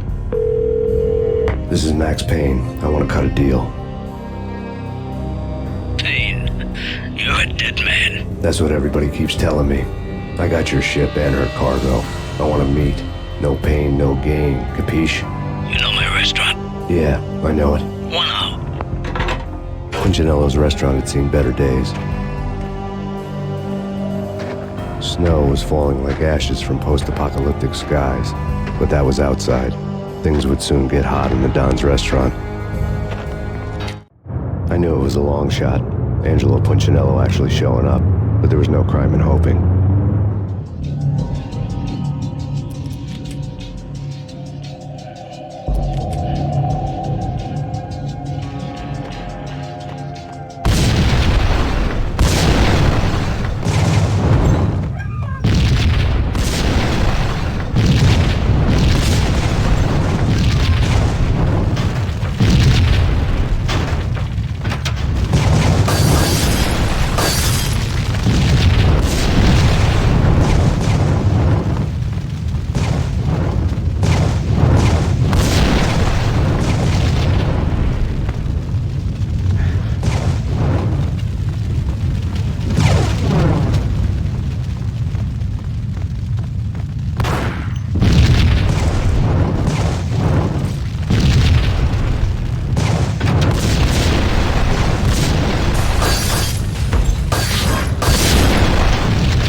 Burning to get me. The feeling was mutual.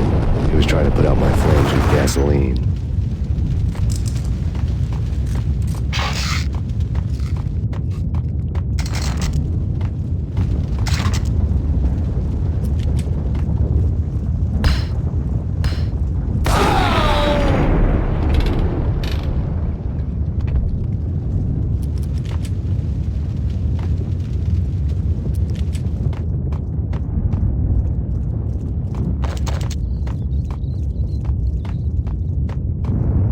Mobsters have been guarding a real treasure. The way out of this disco inferno. It's Payne!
Vlad had seen my smoke signals.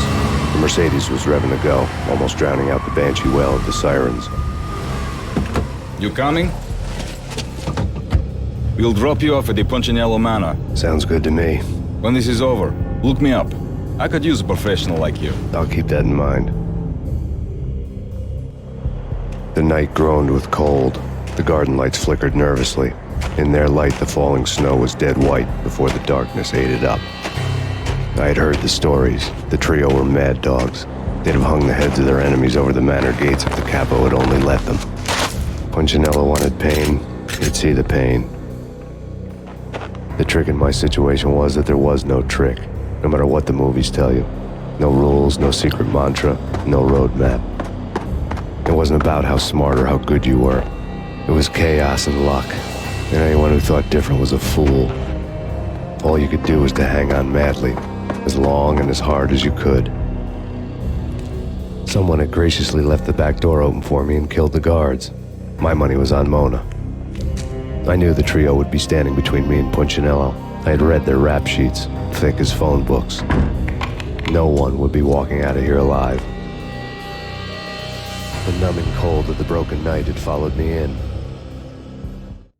Upstairs, the trio tangoed down the manor halls to the silent rhythm of their murderous hearts, the blood of their victims rust on their lips.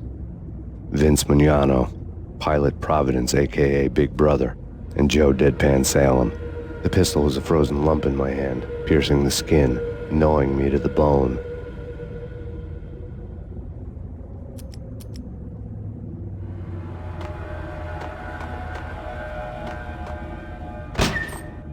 In death, the thug had been promoted to messenger. Someone hadn't enjoyed the Don's hospitality. Someone with a flair for the dramatic. Someone who had let herself out of a locked cell and past a couple of armed guards. My thoughts were on Mona again. I could only hope she was a good enough gambler to walk away while she was still winning, before she'd run into the trio.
He's here!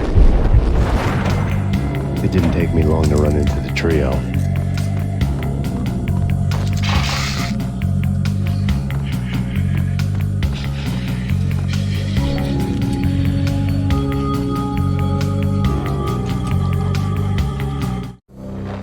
The word on Lisa Punchinello was that she was a bit of a witch.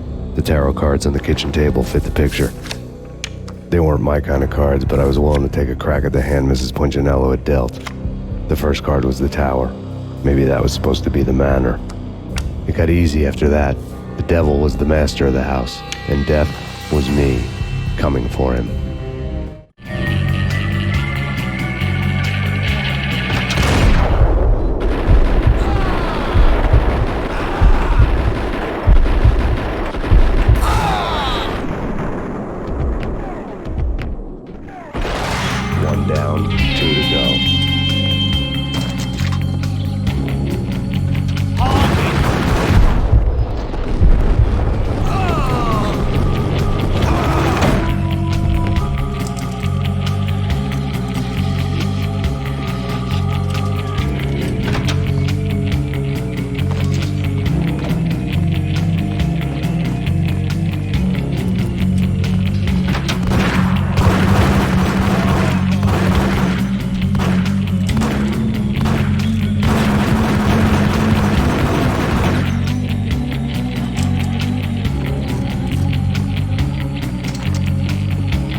stopping him! This will stop anything in trouble.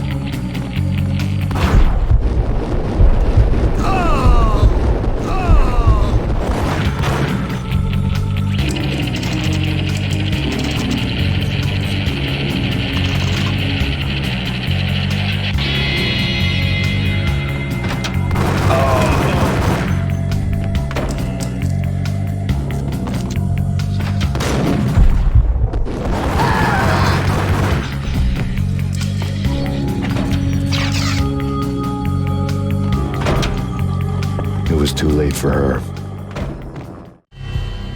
You're a real angel, Max. I couldn't tell whether it was Mona or her sister. The body was a mess. The sick bastard had really gotten a kick out of it. Seeing her lying there got me thinking about another woman's body on another bed. Got me thinking about a fallen cradle.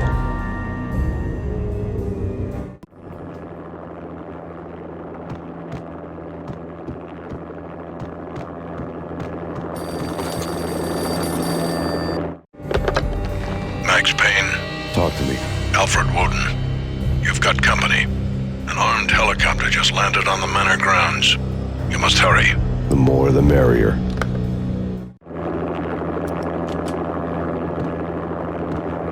Into the road, Payne. Vince Migliano.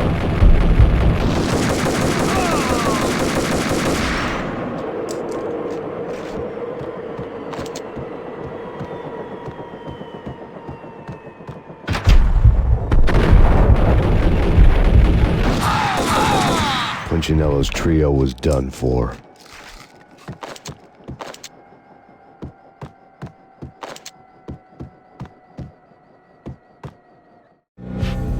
Outside my door.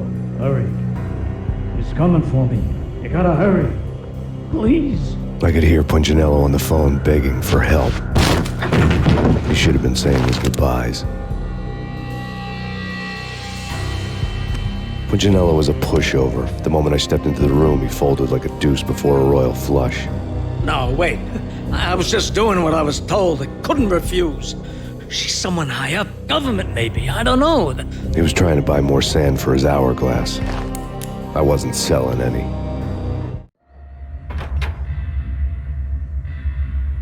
No, I told him not to.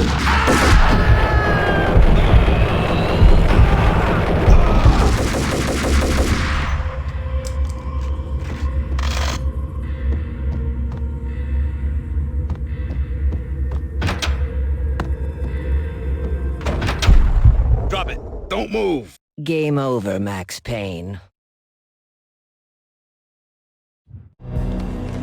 I could tell when I was outgunned. It was time to take another beating. The mystery witch was a real barracuda.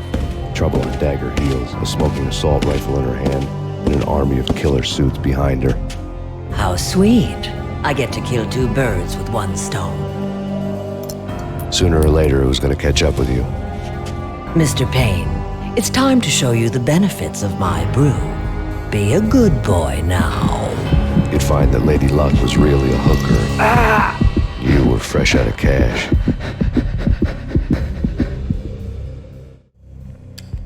Gentlemen, we're done here. Take me to Cold Steel. She had just given me an OD of Valkyr. I could feel green fire eating my brains. They turned to steam. They did a fade on me. I'd never had a chance. The witch had got me just as sure as if she put a gun to my head and pulled the trigger. The shadows rushed me, bruised mugshot faces hungry for revenge. They knew my weak spots and closed in for the kill.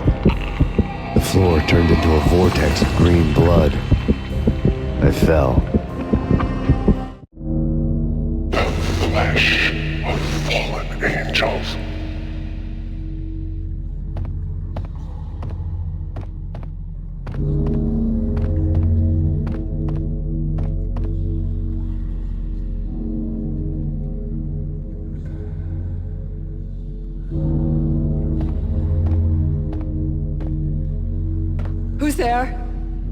Max? Max, is that you?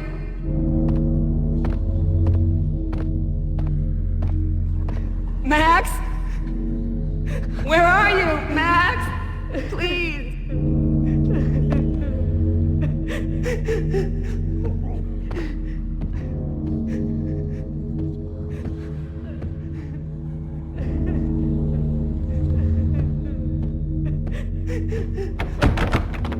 No, please, Max, no! I'm sorry. Please don't, Max, no, please.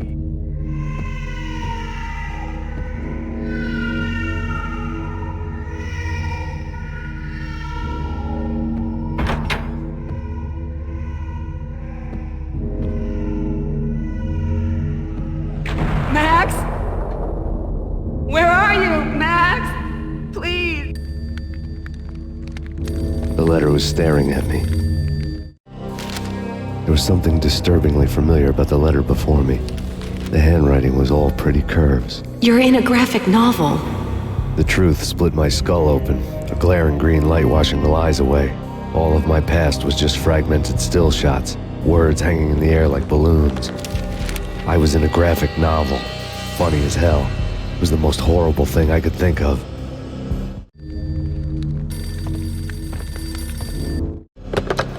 Bartender is shiny stuff and dreams are made of stooped necromancers.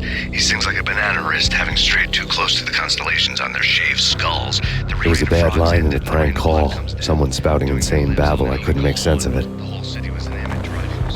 But I had an overwhelming sense of deja vu, and the caller's voice sounded oddly familiar.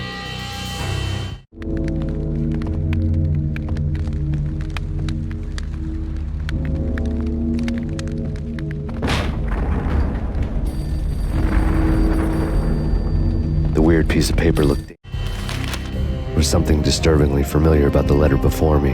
The handwriting was all pretty curves. You're in a computer game, Max. The truth was a burning green crack through my brain, weapon statistics hanging in the air, glimpsed out of the corner of my eye, endless repetition of the act of shooting, time slowing down to show off my moves, the paranoid feel of someone controlling my every step. I was in a computer game. Funny as hell, it was the most horrible thing I could think of. Dangerous. Don't lose it. It's Valkyr. The drug. Snap out of it. Try to remember. It was a bad line in a prank call, someone spouting insane babble. I couldn't make sense of it. But I had an overwhelming sense of deja vu, and the caller's voice sounded oddly familiar.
killed her!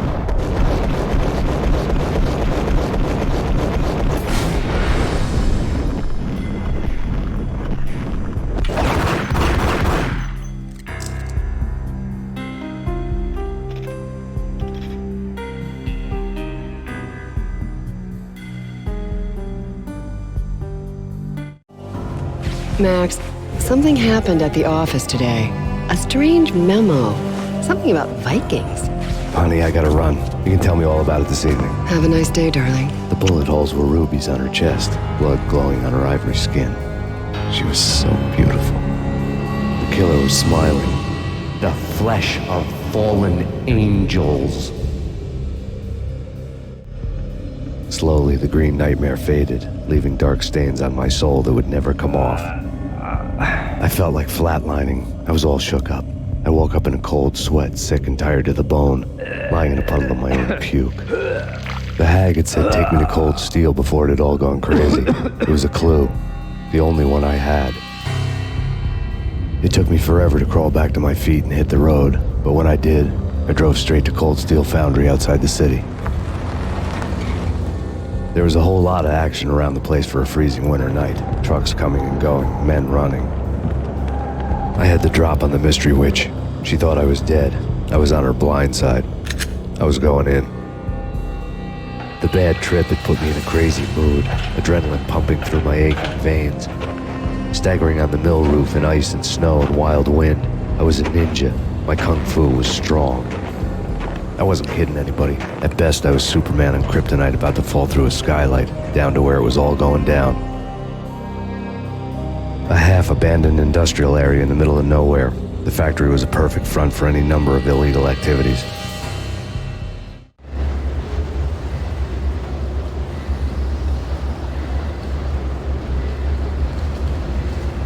In the belly of the plant, molten metal boiled and bubbled like a witch's brew.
Snow fell like confetti over the Devil's Parade.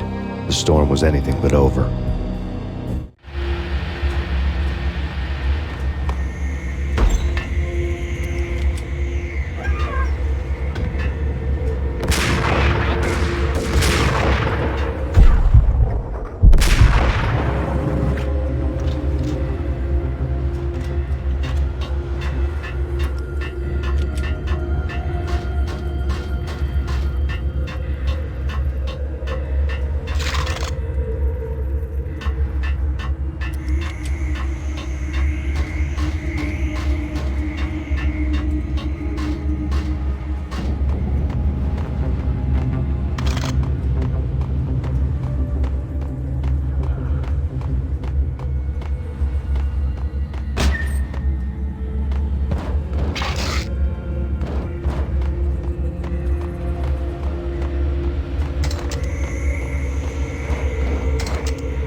I bet they sleep with their rifles. I bet they've given them names. I guess. So, you don't have a name for your gun? Hello? Hell no. You do? Well, yeah, kind of. Hey, let's hear it. Well, I call it Dick Justice. I rest my case. What the? Sir, now moving to the blocking position.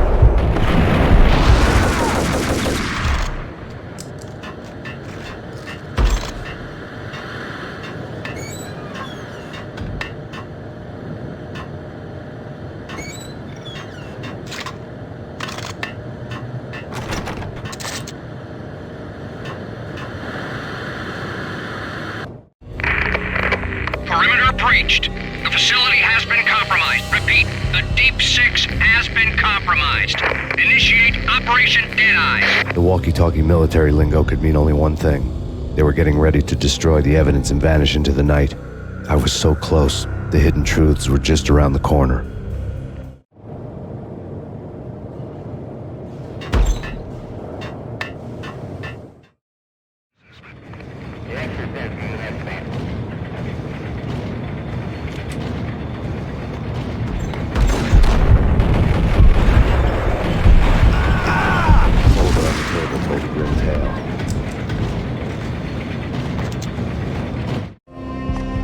The mercenaries were running a tight operation, paperwork and all. Merchandise missing again. A chemist had tried to smuggle it out for his own private party. Locked him up in cell B7 in D6's old test facility to wait for proper processing. I was close enough to hear the secrets, just beyond the next doorway.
showed me the way.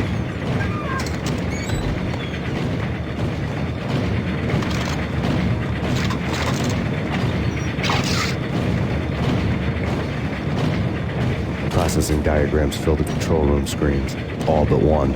An elevator titled D6 on one of the screens, somewhere onwards, past rows of ovens, in the core of the plant.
taken on the role of the mythic detective, Bogart as Marlowe, or as Sam Spade going after the Maltese Falcon to unravel all the mysteries.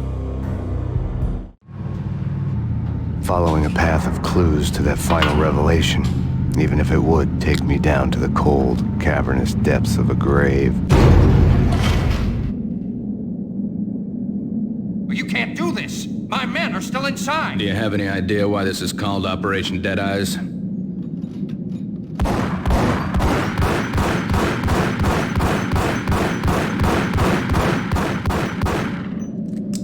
I think he's dead already. Let's do it.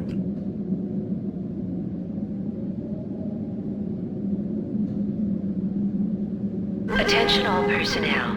The self-destruction sequence has been initiated. Evacuate the complex immediately. company.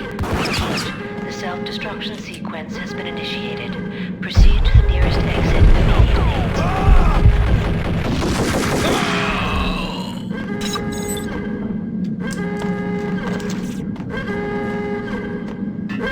I had seen the logo on the floor before. There was an old army bunker under the steel mill. I knew the military plaque on the floor.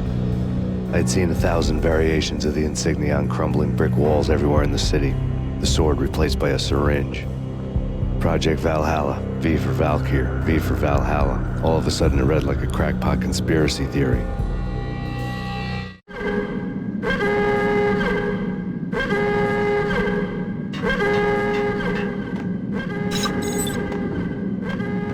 Abort! The self-destruction sequence has been initiated! Get the hell out of here! The place is gonna blow!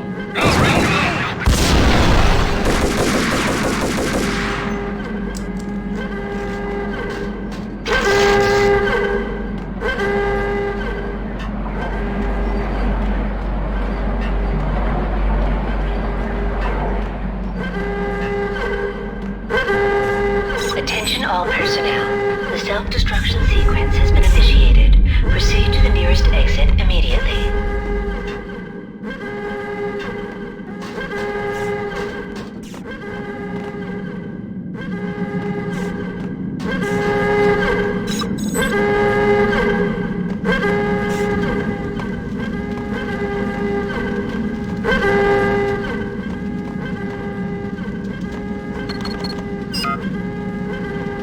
Like everything else in the Valkyr case, the door code was a mystery to me.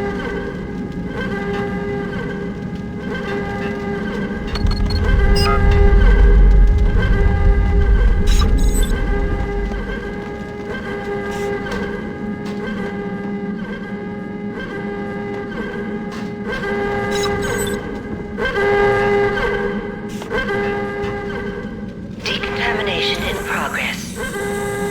Attention all personnel. Decontamination The chemist had been using the workstation when he died. The half-life of the lab rat had ended online. His password blinking on the screen. 665. The neighbor of the beast.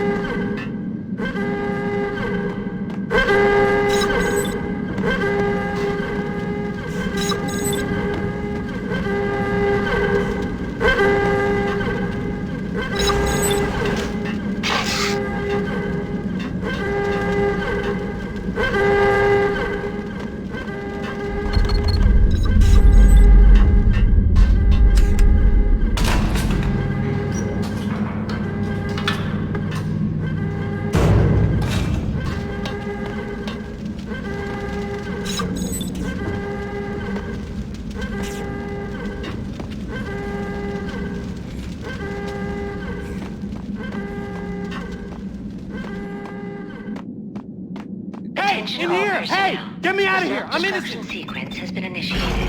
Proceed to the nearest exit immediately. Thanks. I thought I was gonna die in there for sure. I need you to get me through the decontamination chamber airlock. You're crazy! No way! The place is blowing up, for Christ's sakes! Either that or back to the cell. Your choice. Okay, I'll do it. I'll do it.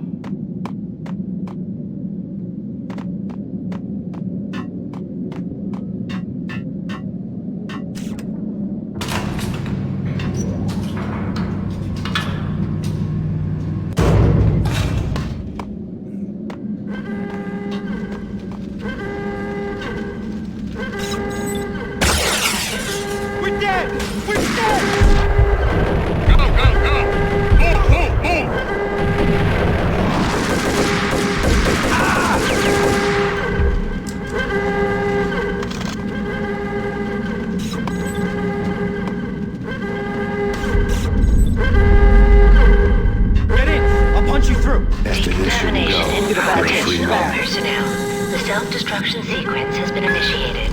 Decontamination immediately.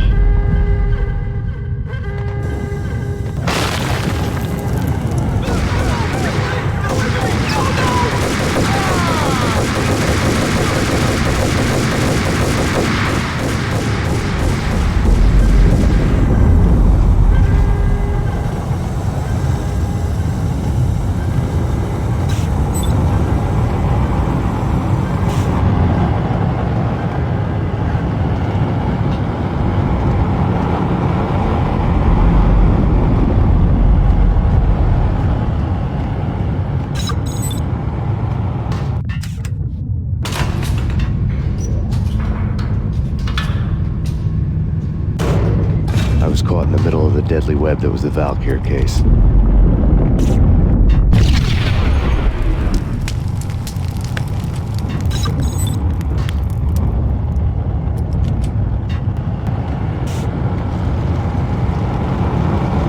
One of the lab terminals had the project logo on the screen. Top secret. Project Valhalla. U.S. Army. Yggdrasil Network. Valhalla, the otherworldly place in Norse mythology where the bravest heroes spent their afterlife feasting and fighting forever, their wounds miraculously healed night after night. Valkyr, the maidens who chose the most courageous Viking warriors and carried them to Valhalla. 1991. The research objective is to create a chemical substance to enhance the stamina and morale of infantry troops. 1995. Results unsatisfactory. Project canceled. Someone had decided to continue the sick experiment unauthorized. Project compromised. Data leak. Fix the damage by any means necessary. Security clearance red. Authorized by the project lead. Field test. Double the dosage for all the remaining test subjects. Observe and record the subject's behavior in an urban setting. The drop-off point was my old address in New Jersey. The file dated 3 years ago. Just when you thought you had reached the deepest depths of horror, it suddenly got worse. How to turn off that small voice inside your head that started to whisper that you should be glad that now, if not before, your revenge was justifiable on any conceivable moral scale. That small voice proved, beyond any doubt, that I was damned. The dagger-heeled woman had come and gone a long time ago. There was nothing more for me here. The bunker's name was acting as a self-fulfilling prophecy.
Piece together a jigsaw, and the final picture is you finishing that same puzzle.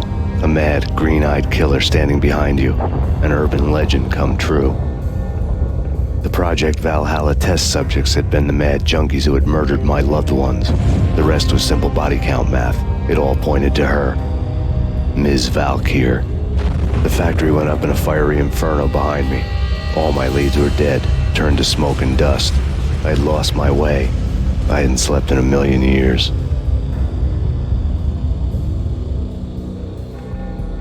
I felt thin as death. I've been living on an endless supply of week-old donuts. They were fuel for this crazy furnace inside my head. I couldn't remember when I had last seen the sun. I was on a permanent graveyard shift. When the darkness fell, New York City became something else, any old Sinatra song notwithstanding. Bad things happened in the night, on the streets of that other city, Noir York City. I was in an all-night diner, downing cup after cup of coffee that tasted like engine oil, when a new message from BB got me back on the killer track.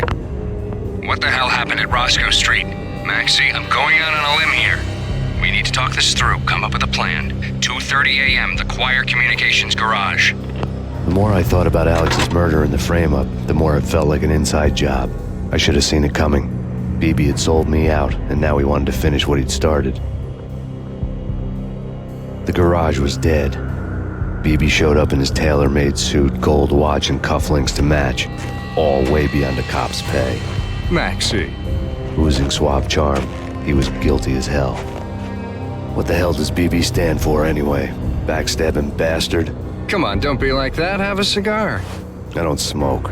Maxie, you have no idea how big this is. It's huge. You have no idea. I think I do. You're a bribe-taking bent cop who sold out his partner. Those mobsters in the subway were a dead giveaway. Hard to miss. Bet it was exactly like this with Alex. Up close and personal. You can't win this one, Max. No, but I can make damn sure none of you do either. BB turned out to be another cardboard cutout bad guy.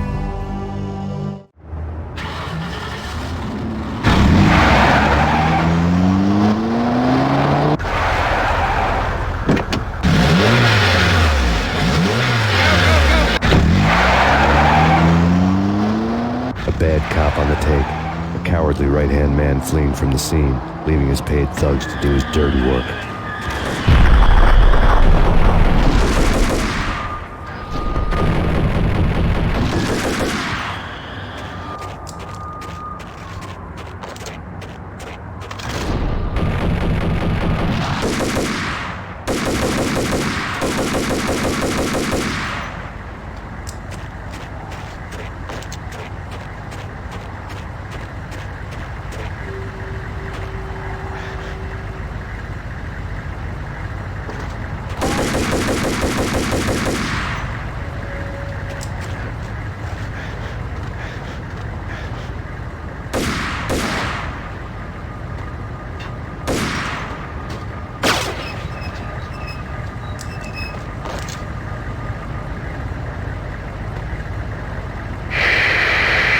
to everyone at Remedy. This is Jamie and Renault. Hello. Hey, how you doing? And this is hopefully the last session we've done for you, or we're going to do for you. It's been a pleasure working on this game. We hope you like the audio. Good luck with bringing it home. And we're with you on it all the way. And again, thank you very much, and the game rocks. Thank you very much, and it was a pleasure meeting you guys at E3, and we hope that this is everything you need, and we're there for you, and we can't wait to see it come out. Yeah, thank you guys. Thank you.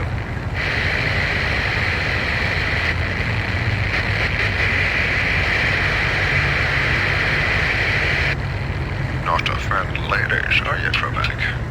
I'll take famous titties for 200. Okay, take it easy.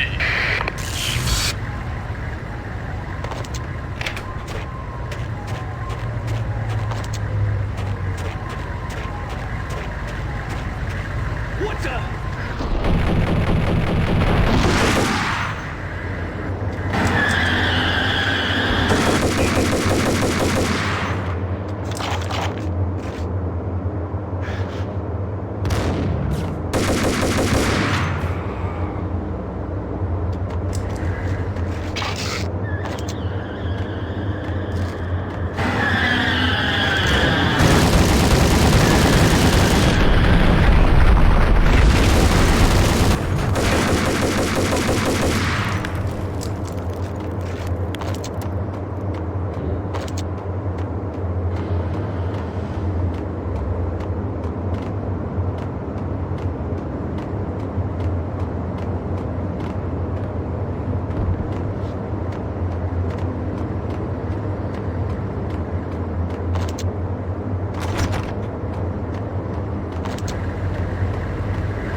reports of a fire at the Punchinello Manor in Westchester. The manor is the home of Angelo Punchinello, the alleged head of the Punchinello crime family. The police are now saying, contrary to their earlier statements, that Max Payne is still alive and at large. He continues his vendetta against the Mafia, of which this last act of arson is attributed to. I had no recollection of setting any fires, but I did remember the flames.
Maxie, Maxie, Maxie. Come out wherever you are. You know, I really hate people who refuse to see the inevitable, refuse to do the smart thing.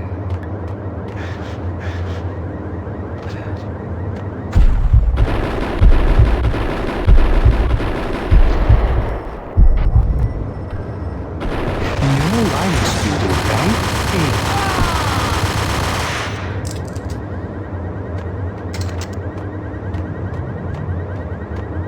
The payphone started to ring.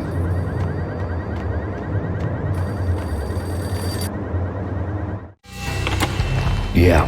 Thanks, Payne. Whatever does it for you. This is Alfred Wooden. I can give you the name of your enemy. Come to the Asgard building presently. We are expecting you. Woden was waiting for me on the steps of the old building. Mr. Payne, let's go inside. The others are anxious to begin. The others? Despite the general misconception, this building actually predates the City Hall by 2 years, thus being the oldest municipal building still in use here at the foot of the Brooklyn Bridge. No kidding. The old man played tour guide as he led me through a dark domed hall. The answers I was after loomed large ahead. Mr. Payne, I would like to introduce you to my colleagues in what we call the Inner Circle. You've been watching too much X-Files. You have seen the files on Project Valhalla. We can fill the gaps, provide you with the information missing from those files. We were all involved in the early stages of the project during the Gulf War. What's the catch? We would very much like to blow this thing wide open, but our hands are tied. Her name is Nicole Horn. She was the key figure in Project Valhalla. When the funding was discontinued, she simply refused to quit. She knew exactly what she had in her hands. Nicole Horn is the president of Acer Corporation. She has more than half the city in her pocket. This must be kept under wraps. If you try to go public with this, we will deny any knowledge. We need you to take her out. Afterwards, we can protect you. Make all the charges go away. That was the cue for the killer suits to kick in the doors and swarm inside. It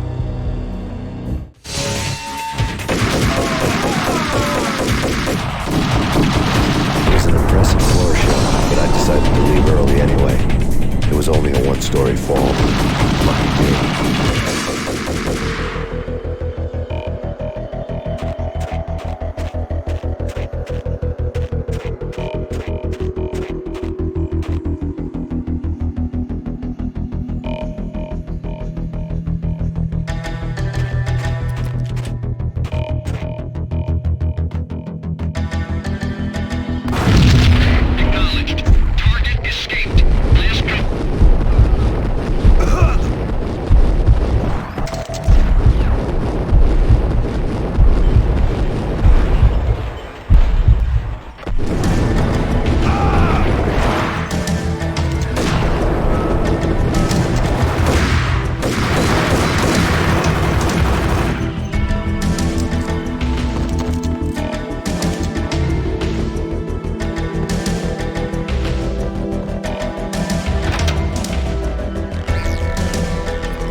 One of the monitors showed what was left of the Inner Circle.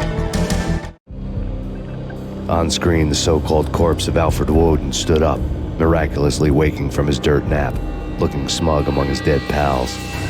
In the land of the blind, the one-eyed man is king. I didn't know how he'd pulled it off, but it was a pretty slick way to get out of all his promises. Most of what he had said fit too well to be a load of crap.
your answer to those saying that he's actually providing a service long overdue to the city.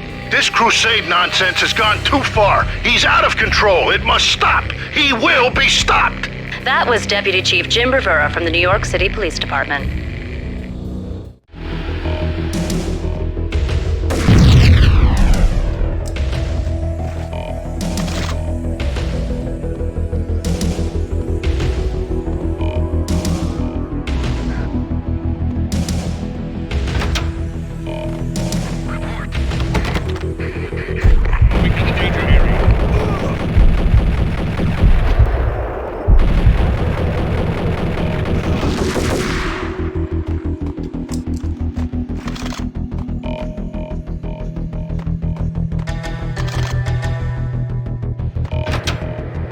Videotape lay on the desk.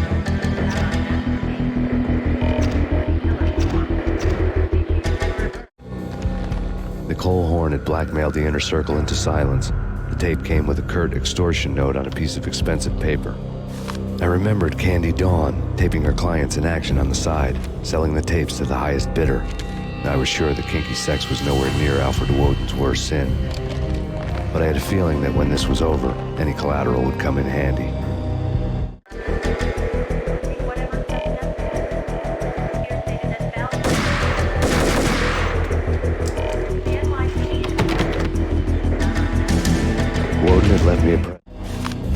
Woden had taken care of my mission preps with military precision. The critical areas in the Acer Corporation headquarters blueprints were circled in red. The president's office was at the top of the building, right below her penthouse suite. The elevators were controlled by a security computer, part of the mainframe located underground below the building. The high-rise was sealed as tight as a sci-fi fortress.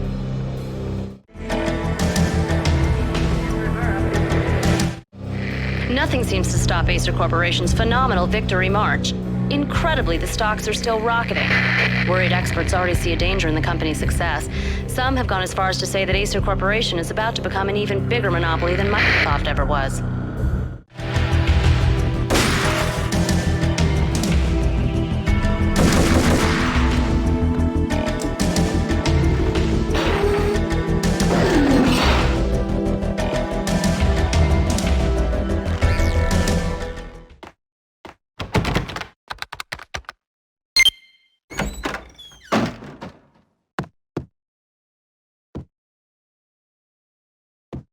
Next, the season finale of The Void.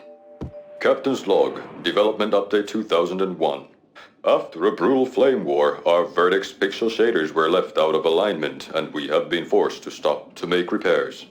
This can take some time. The only date our engine officer has seen fit to give is when it's done. Engine room, this is Captain Broussard. Aye, Captain. Scott here. She's busted, I'm afraid. Without the next generation 3D card, we cannot make the jump to 3D reality. What in the name of? We're under attack. Battle stations, all hands. Oh my god, can these ATP readings be correct? They have curved surfaces? Scott, give me everything you've got. Compensate with light map smoothing. Captain, our main rendering farm is down. We're stuck with corrupt sharing. Shame. What a shame. Damn them to hell.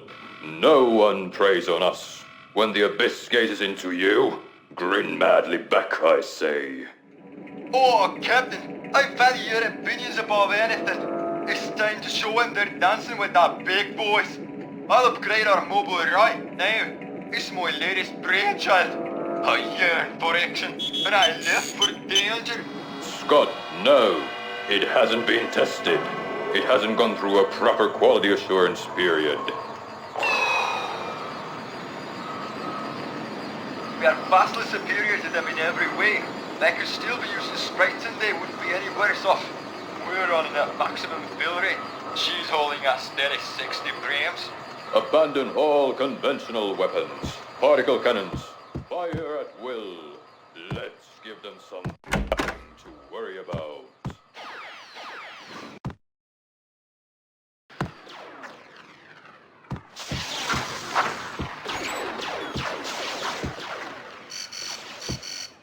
Their Holiness. It's an unconditional surrender. Oh, I love those dear boys to death. It's a miracle. Can't see for the tears in my eyes.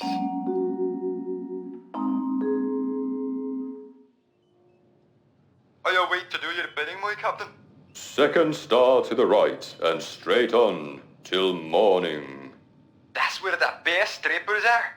We're gonna save the galaxy, all by ourselves. Make it so.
I had dreamed of revenge. Those dreams were always nightmares, of coming close and then failing. Now I was close. I had a name to guide me, Nicole Horn. I had nothing to lose.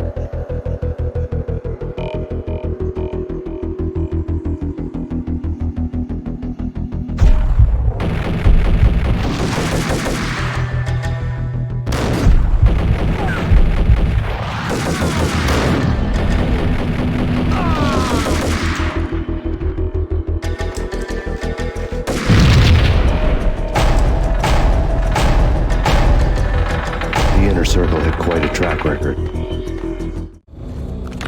Project Valhalla had not been the only thing the Inner Circle had been involved in. There were rows of cabinets full of files. The Serpentine Secret Society went back a long way, always pulling strings from the shadows. I couldn't say I was sorry.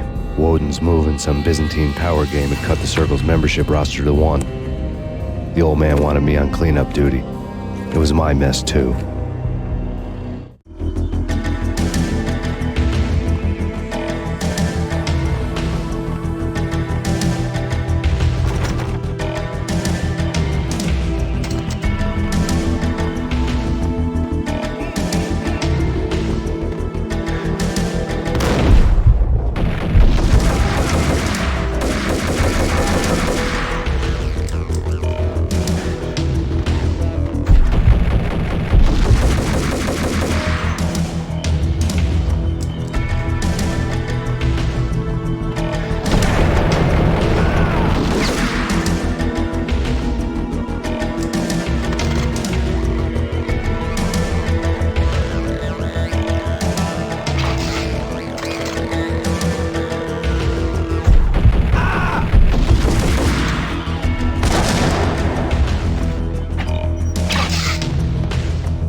CIA, FBI, you've seen one, you've seen them all. Sure, good for a practice run. But this, working for her, oh, this is the real thing. The money's astronomical. And best of all, you get to kill any scumbag who gets in your way. License to kill, like James Bond.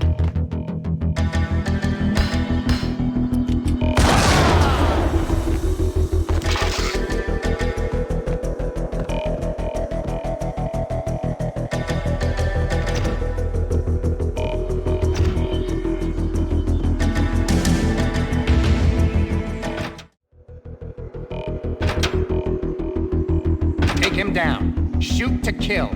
Let's finish this.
Mine wasn't the most original approach to the problem. It wasn't as if it hadn't all been done before. An eye for an eye, the first principle of revenge. Old as dirt, still going strong. The cardinal rule in going after someone with an intention to kill was not to make it personal, which it almost always ended up being anyway. It did with me. I took my time, cruising around the city in the snow. There was no hurry. I knew what I had to do now. I took my time, thinking about it, building up the rage. When I was ready, I parked the stolen wheels at the front entrance of the Acer Corporation headquarters. Got out, got in, got cracking. I had a bullet with Nicole Horn's name on it. I had 10,000 bullets with the Hag's name on them. She had ultra-high-tech security systems, enough mercenaries and weaponry to start World War III. There was no fear. New York disappeared behind a veil of snow. I had crossed the threshold. This was her domain, sleek and sexy and soulless, all glass and steel. A place of color-coded security key cards, metal detectors, and surveillance systems.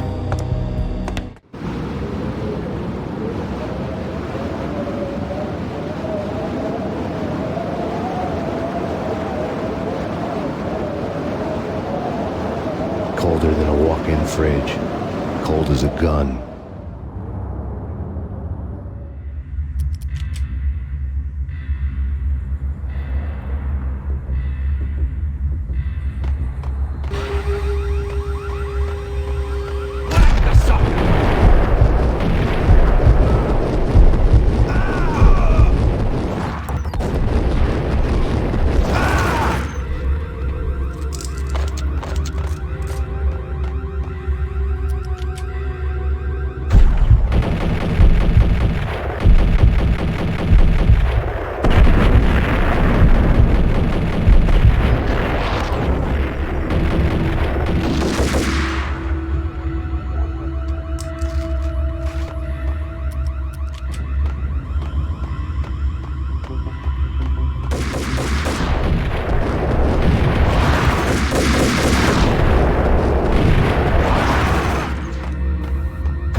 Max, we gotta stop meeting like this.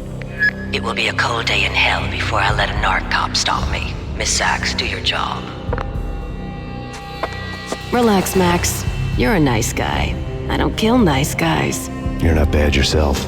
It was different when Horn wanted Punchinello dead. To cut her ties to the Mafia, he deserved to die. The same goes with her. She's the bad guy here. Her sister was whispering to her in my favor. I knew the appetites of ghosts intimately. They hungered for revenge. No! A gunshot boomed and she fell down in slow motion. She was a nice girl, not really a stone-cold killer. And now she was stone-cold dead. Like religious fanatics or loyal samurai, Horn's private army was coming at me. Target located.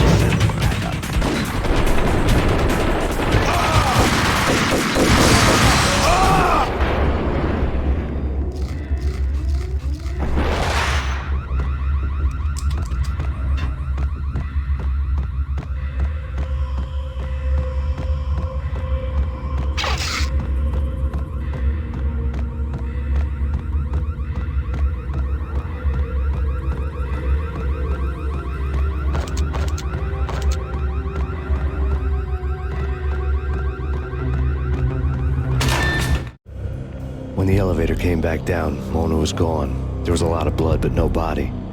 Something clicked for the final time. My mind had never been so clear, as if somewhere high above the storm clouds were already gone, cold stars blazing from the black skies.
Movies, and I'm talking about the coolest of the cool.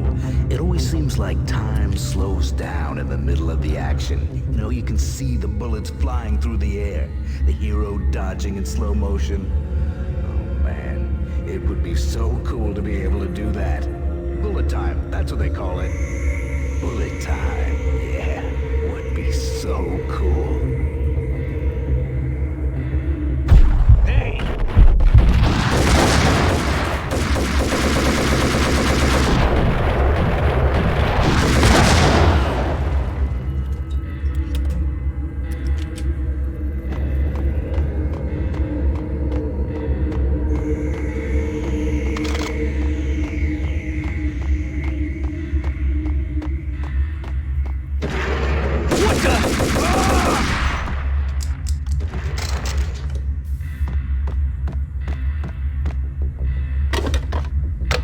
I had elevator access to the mainframe. From there, I'd be able to override the security locks and get to her office.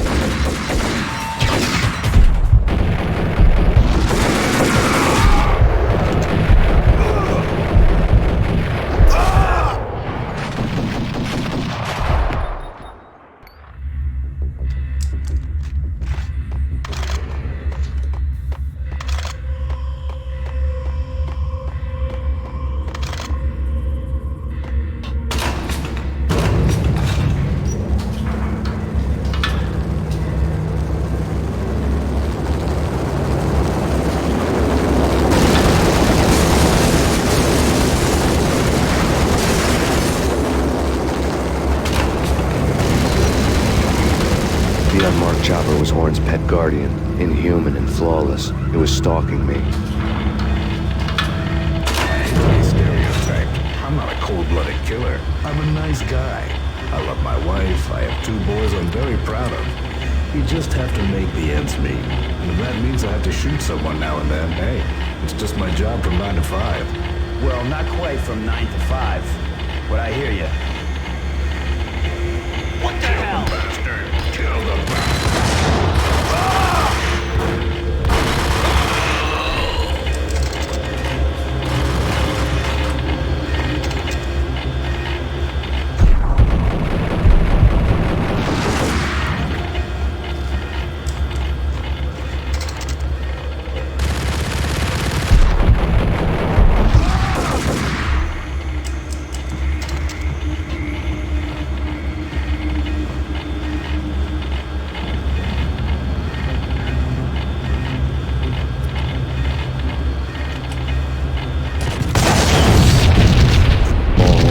Were now offline.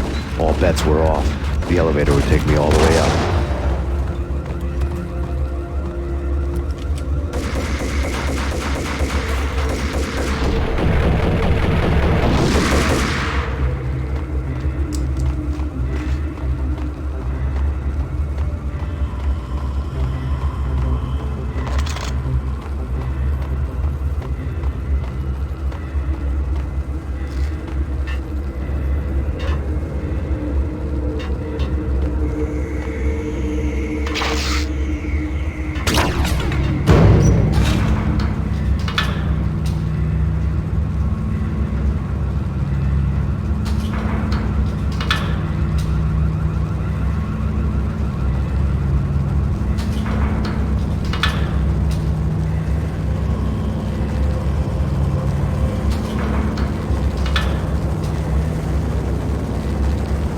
Seen from this height, the night seemed to stretch on to eternity. A hint of desperation had crept into the snowstorm, as if it was trying to get it all out before the end.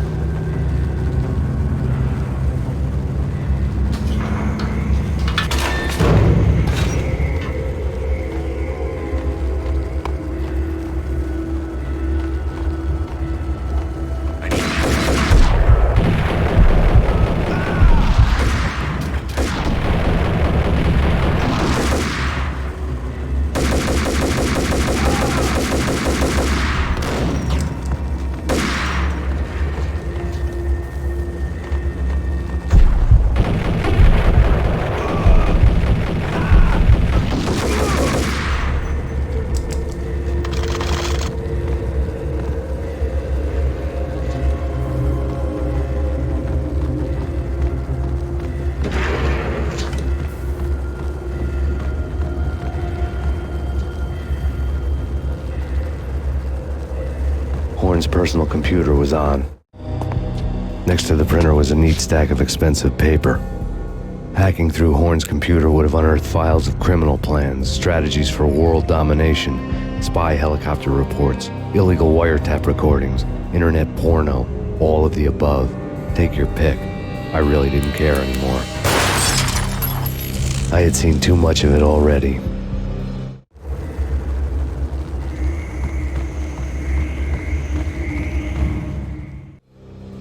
Valkyr had been meant to be a white-winged maiden that would lift you to a warrior's heaven, but it turned out to be a one-way demon ride to hell. The devil was in the drug. I knew. I had met him.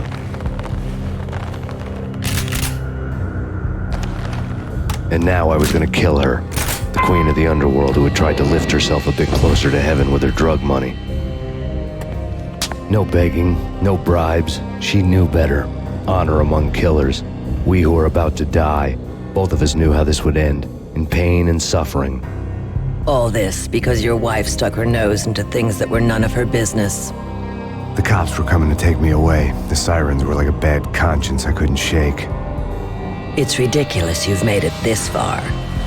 You won't be alive when they get here. Stop him!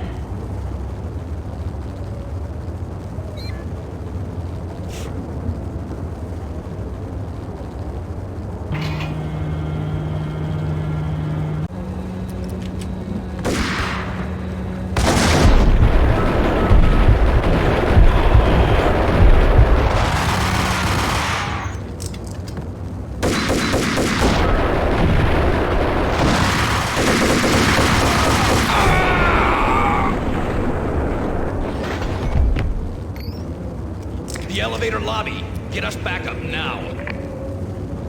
Max Payne, this is futile. A waste of time. The deaths of your wife and daughter were necessary. Inevitable. It is done. You cannot bring them back. Nothing you do will make it any better.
dead. The final gunshot was an exclamation mark to everything that had led to this point. I released my finger from the trigger. And then it was all over. The storm seemed to lose its frenzy. The ragged clouds gave way to the stars above. Max Payne, this is Deputy Chief Jim Bravura from the NYPD. We've got the building surrounded. Throw down your weapons and lie down with your hands behind your head. A bit closer to heaven.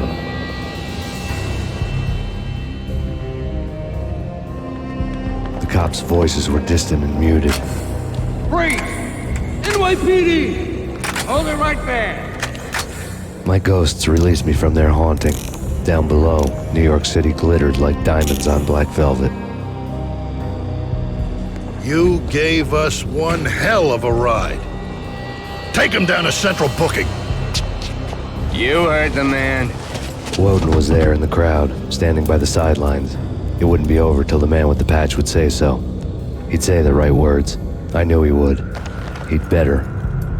Woden grinned smugly. It was the grin of a winner. That made two of us.